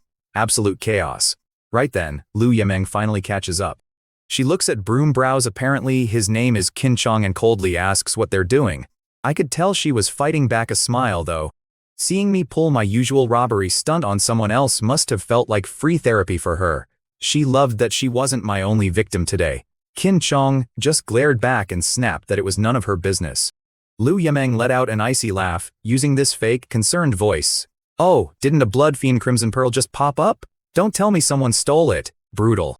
Qin Chong's face turned dark, but he just glared daggers at my back. I'd stolen his prize and humiliated him. Meanwhile, Liu Yameng was having the time of her life. When she lost her pearl earlier, Qin Chong had mocked her. Seeing karma hit him was pure comedy. Honestly, watching me run, she probably didn't even hate me as much in that moment. Now I've got this massive parade of angry guys chasing me. Qin Chong notices her running alongside them and growls, demanding to know why she's following. He thought she was just tagging along to gloat, completely oblivious that I was her target first. She obviously wasn't about to admit I'd embarrassed her earlier, so she just shrugged. I like walking this way. Deal with it. Picture this. I am sprinting for my life, and right on my tail, I have got Qinchong and Lu Yemeng. Now, I could not see their faces, but I just know Qinchong must have been boiling with rage. He could not lay a finger on Lu Yemeng. Her strength was right up there with his, and she had that nasty blood goo that could crank her power to the sea transformation realm. So instead, he is stuck running alongside her, probably listening to her mock him. I bet she was not even sweating. She knew my tricks. She probably gave up on actually catching me and was just tagging along to enjoy the clown show. Meanwhile, there is Qinchong, burning out his boots, totally convinced he could just catch up and flatten me with one palm strike. The guy was a so-called prodigy at the 9th level of the true energy realm, so catching me was supposed to be easy. Oh buddy, was he wrong. To a pompous jerk like Qinchong, I was just some 4th level true energy trash. That is what really twisted the knife for him. I had swiped that blood fiend Crimson Pearl right out from under his nose. The last guy from the Xuan sect, who pulled a fast one on Lu Yemeng, was at least a 9th level expert. But me? I was just a lowly level 4, making him look like an absolute amateur. If word got out, his reputation would be in the gutter. But here is the kicker: as we kept tearing through the woods, I could hear the footsteps of his blood-robed goons dropping further and further back. I can only imagine the existential crisis going through Qinchong's head right about then. He had to be staring at my white jacket zipping through the trees, questioning reality. Since when does a level 4 move like a sports car? And Lu Yemeng? She was definitely back there smiling. I honestly feel a little bad for these so-called geniuses. They spend their whole lives being the biggest fish in the pond, and then they run into a guy like me. Qinchong was getting a taste of pure, unadulterated despair, and there was no way Lu Yemeng was going to warn him. I kept my pace up, hearing him grit his teeth and push his engine to the red line behind me. He probably told himself that I was just a level 4, and I would run out of gas any second. Yeah, right. Before long, it was just him and Lu Yemeng left. His entire blood-robed entourage had eaten my dust miles back. We ran like that for an entire day. A full 24 hours of me just cruising while this guy's confidence slowly disintegrated. I did not even break a sweat or pop a single pill to recharge. Meanwhile, I could hear him gasping for air, desperately dry swallowing recovery pills. Meanwhile, this guy Qinchong was having a mental breakdown trying to figure me out.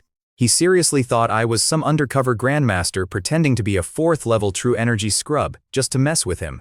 He was ready to pack it up. I could hear Lu Yemeng laying into him, calling him spineless for running from trash. Qin fired back, saying I had to be wearing a disguise, but she was having none of it. She just wanted him to suffer through my tricks so she would not be the only one humiliated. Honestly, you and I both know I am just a guy trying to survive, but I had to respect their hustle. These two psychos chased me for an entire day straight. With them breathing down my neck, there was zero chance I could safely meet up with Zuohu Lianshu and the girls. I was doing the math in my head while sprinting through the trees, realizing I desperately needed a solid plan to ditch these clowns. Look, man, picture this. I'm running like a maniac all over this secret realm, totally lost, with these two lunatics breathing down my neck. I'm gritting my teeth, doing the math in my head, thinking if I burn 2 more flash escape talismans, I can probably ditch them. But right as I'm about to pull the trigger, I almost run headfirst into a massive turf war next to this giant, nasty swamp. We're talking almost 100 guys on each side, just tearing into each other, and half of them are heavy hitters at the 9th level of the true key realm. People are dropping left and right. It was a complete meat grinder. And get this, I start recognizing faces. My own crew from the Xuan Sword Sect is there, Tang Ningxin, and that jerk Luan Guangui. And on the other side? The Blood Fiend Sect goons, including Aoyang Yuan, who somehow hit the 9th level too. Even Tang Ningxin was struggling, which tells you how mad insane this fight really was. So picture this, man. I walk into this absolute nightmare. These blood-robed freaks are tearing through the Xuan Sword Sect guys like paper. Our boy leading the charge is Shentu Feiche, rocking his usual green robe. Rank 22nd, 9th level true key. But let me do the math here, he hits like a half-step C transformation heavyweight. He is trying to impress sect leader Zuoqiu Wen and secure that personal disciple spot from this Xin's Secret Realm gig. But he is locked up with Aoyang Yuan, who is matching him blow for blow. And the worst part? They are fighting right next to a swamp that is literal thick, boiling blood. I am talking blood fiend energy, 10 times worse than what I saw last time. I just stood there, completely frozen, thinking I made a massive mistake even showing up. Look, you and I both know I am not the heroic type. Staring at that creepy blood swamp and these lunatics going at it, my brain was doing the math 100% chance of dying if I stayed. I wanted to bolt, I swear, but Tang Ningxin and the crew were right there in the thick of it. I could not just ditch them. Nobody even realized I had crashed the party, except for Luan Guanghui. I catch his eye, and this dude gives me the sickest, slimiest smile you have ever seen. Every alarm bell in my head goes off. Next thing I know, he fakes a palm strike at an enemy and whips his hand around to blast Tang Ningxin right in the blind spot. She is totally caught off guard. Luan is ranked 23rd, hitting just as hard as she does. If that sneak attack connects, my girl is completely toast. I did not even think, man. My legs just moved. I threw myself in front of Tang Ningxin and caught that fatal palm strike straight to the chest. The impact felt like getting hit by a freight train. I went flying backward, crashing down right into that disgusting blood fiend swamp. The thick red sludge just swallowed me whole. Before I went under, I heard Tang Ningxin screaming my name, crying her eyes out. Honestly, my survival odds were sitting at 0. Getting blasted by Luan was bad enough, but that swamp? That stuff melts people. Even the blood fiend freaks do not swim in it. Tang Ningxin completely lost her mind and lunged straight at Luan, screaming that she was going to end him. Even Shentu Feiche stopped fighting for a second, yelling at Luan like he was completely insane. So Luan laughs this cold, ugly laugh and yells that he was a blood fiend sect mole the whole time. Suddenly he starts radiating this nasty blood fiend energy. The Suan sword guys were absolutely paralyzed. Nobody saw that plot twist coming. Luan 1 was thrilled. In his head, burning his cover to take me off the board was a massive bargain. I guess I was just too smart for them, constantly wrecking their plans. Out on the battlefield, my haters were having a field day. Lu Yimeng looked slightly bummed that a fellow genius went out so cheap, but she was definitely relieved she did not have to deal with my tricks anymore. Aoyang Yuan was literally laughing at the sky like a cartoon villain, overjoyed that I was dead, and Liu Tianyao, she just let out a long breath, finally glad our drama was over. My partners Xui Lian and Ma Jingyao were absolutely devastated. No more sweet deals with brother Tianshui. Plus, without me, the Xuanjian sect lost their ticket to becoming the #1 powerhouse in the Great Qian dynasty. Huge tactical loss, if you do the math. Tan Yuxin looked totally crushed. But the real heartbreaker? Zuoqiu Lianzhu. She came sprinting in, screaming her lungs out. She had been tracking me for days, only to show up right as I sank into that mud. She glared at Luan with wild, bloodshot eyes, screaming that he was a dead man. Then she just exploded with this terrifying aura pushing way past the 9th level, almost hitting C transformation.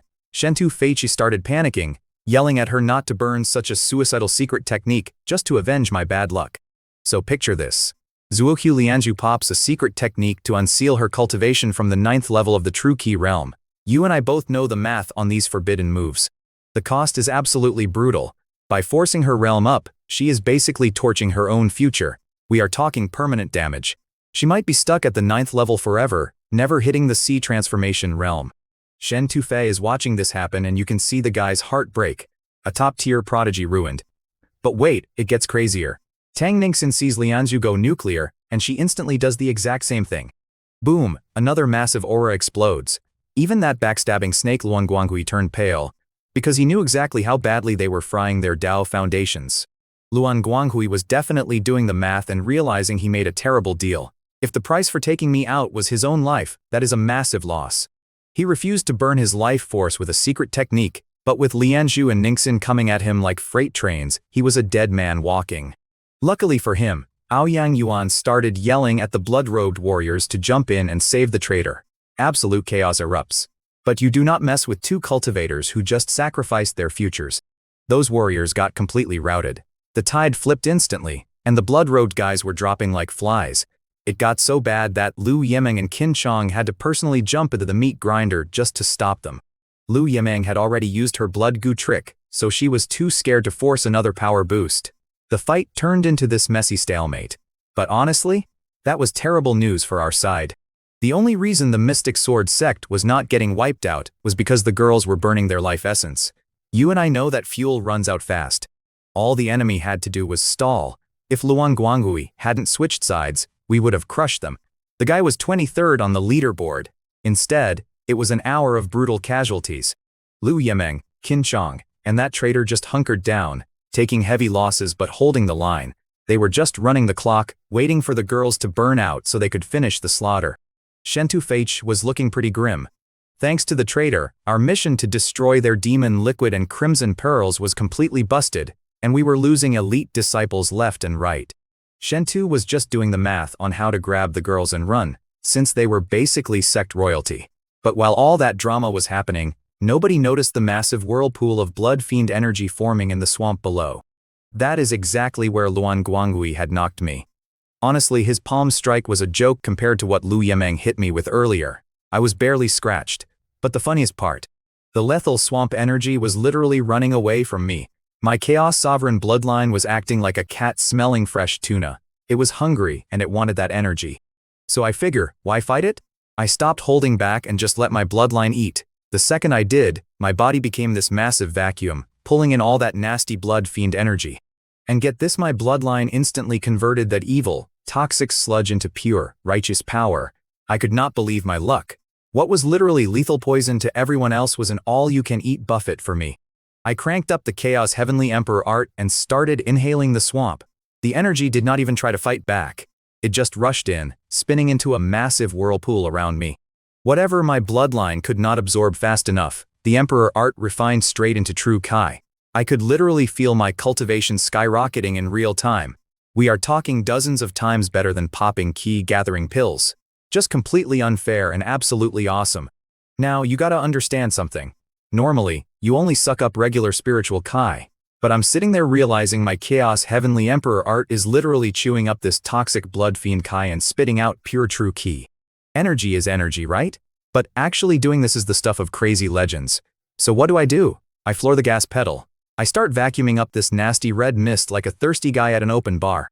Next thing I know, I blast right through the peak of the 4th level of the True Ki realm and slide perfectly into the 5th. Do you know how many pills that would normally cost me? An absolute fortune. Honestly, I started laughing because I actually owed that scumbag Luan Guanghui a huge thank you. If he hadn't chucked me into this toxic mud pit, I'd still be weak and broke. So I just kept sucking it all up until I wiped that entire marsh clean. I hit the absolute peak of the 5th level. Man, I was so bummed. I was literally one drop away from the 6th level. Doing the math, if my crazy bloodline hadn't greedily stolen 90% of that energy to upgrade itself, I probably could have skyrocketed to the 8th level. But hey, my blood was pumping with this terrifying new power now. I figured a single drop of my blood could suppress my master's poison for a solid 6 months instead of 3. I had nothing left to suck dry in that swamp, so I popped up to check on the chaos outside. I'd taken a nasty hit for Tang Ningxin earlier, and I was worried my crew was getting wiped out. But with my new level, I wasn't scared of that Lu Yemeng chick anymore. Up on the surface, everyone was freaking out. The blood fiend Sect goons were staring at this massive swirling vortex I'd accidentally caused. Both sides stopped fighting just to stare at it, thinking some ancient monster was waking up. My Swan Sword Sect buddies were actually thrilled about the vortex, even if they had no clue it was me causing it. Their whole job was to stop those guys from harvesting this rare demon liquid and these fancy crimson pearls. Since I just drank all the raw materials, the bad guys' plans were completely wrecked. I could see Aoyang Yuan looking like he just swallowed a lemon. This swamp was their golden ticket, and I just flushed it down the drain. He got incredibly mad and started yelling at his goons to wipe my friends out. And honestly, it was working. The secret power-up tricks my friends used were fading fast. Tan Yuxin was covered in cuts, totally out of talismans, just waiting for the end. The others were already eyeing the exits, trying to figure out how to bolt before they got slaughtered. Then, boom, boom, boom. The whole area started shaking with these massive explosions. Picture this, man. Up on the shore, absolute chaos. Zuokyu Lingzhu and Tang Ningxin take these massive hits and crumple, covered in blood. Lu Yemeng and her crew aren't doing much better, having lost over 20 blood-robed guys before the girls' secret techniques burned out. Zhu Lian and Ma Jingyao are clutching escape talismans, getting ready to bail. Shen Tufeiqi is losing his mind, trying to help the girls, but Aoyang Yuan has him pinned. Right when they think it's all over, bam, I blow out of the blood fiend swamp like a cannonball. Mud and water rain down everywhere. I land on the shore in my white robes, and the look on Luan Guanghui's face was priceless. The guy looked like he just saw a ghost, trying to do the math on how I was actually still breathing. Honestly, you can't blame Luan Guanghui for losing his mind. Anyone who took a palm strike like his and got dumped into that swamp should be dead. The toxic energy in there is thick enough to melt a person. But not only am I alive, I don't have a single scratch on me. What really broke their brains, though, was that I didn't just survive. I actually leveled up. I hit the peak of the 5th level of the True Key realm. Back at the 4th level, Liu Yemeng couldn't handle my tricks. Now, she was staring at me like I was a monster. Tang Ningxin starts bawling tears of joy, yelling my name. And Zuoxiu Lianshu. She just stared at me in a total daze. I think watching me almost die kind of short-circuited her brain. She just stood there speechless, like me being alive flipped her world upside down. Aoyang Yuan looked so mad his face was dripping thunderclouds. He totally thought I was dead. Liu Tianyao gave me this look, probably thinking I just had dumb luck again. I looked at Tang Ningxin, smirked, and said I wasn't that easy to kill. The joke died when I saw how bad she and Zuoqiu Lianshu were bleeding. I know forbidden arts, and the math on that trade-off is brutal. Zuoqiu Lianshu had ripped her own foundation to shreds. My stomach dropped. I glared at Liu Yemeng's goons creeping closer, and told my friends to leave the rest to me. I shot forward like lightning, making a beeline for Luan Guanghui. Sure, he accidentally gave me a free power-up in that swamp, but he was the reason my friends were dying. Time to make an example out of him. So get this.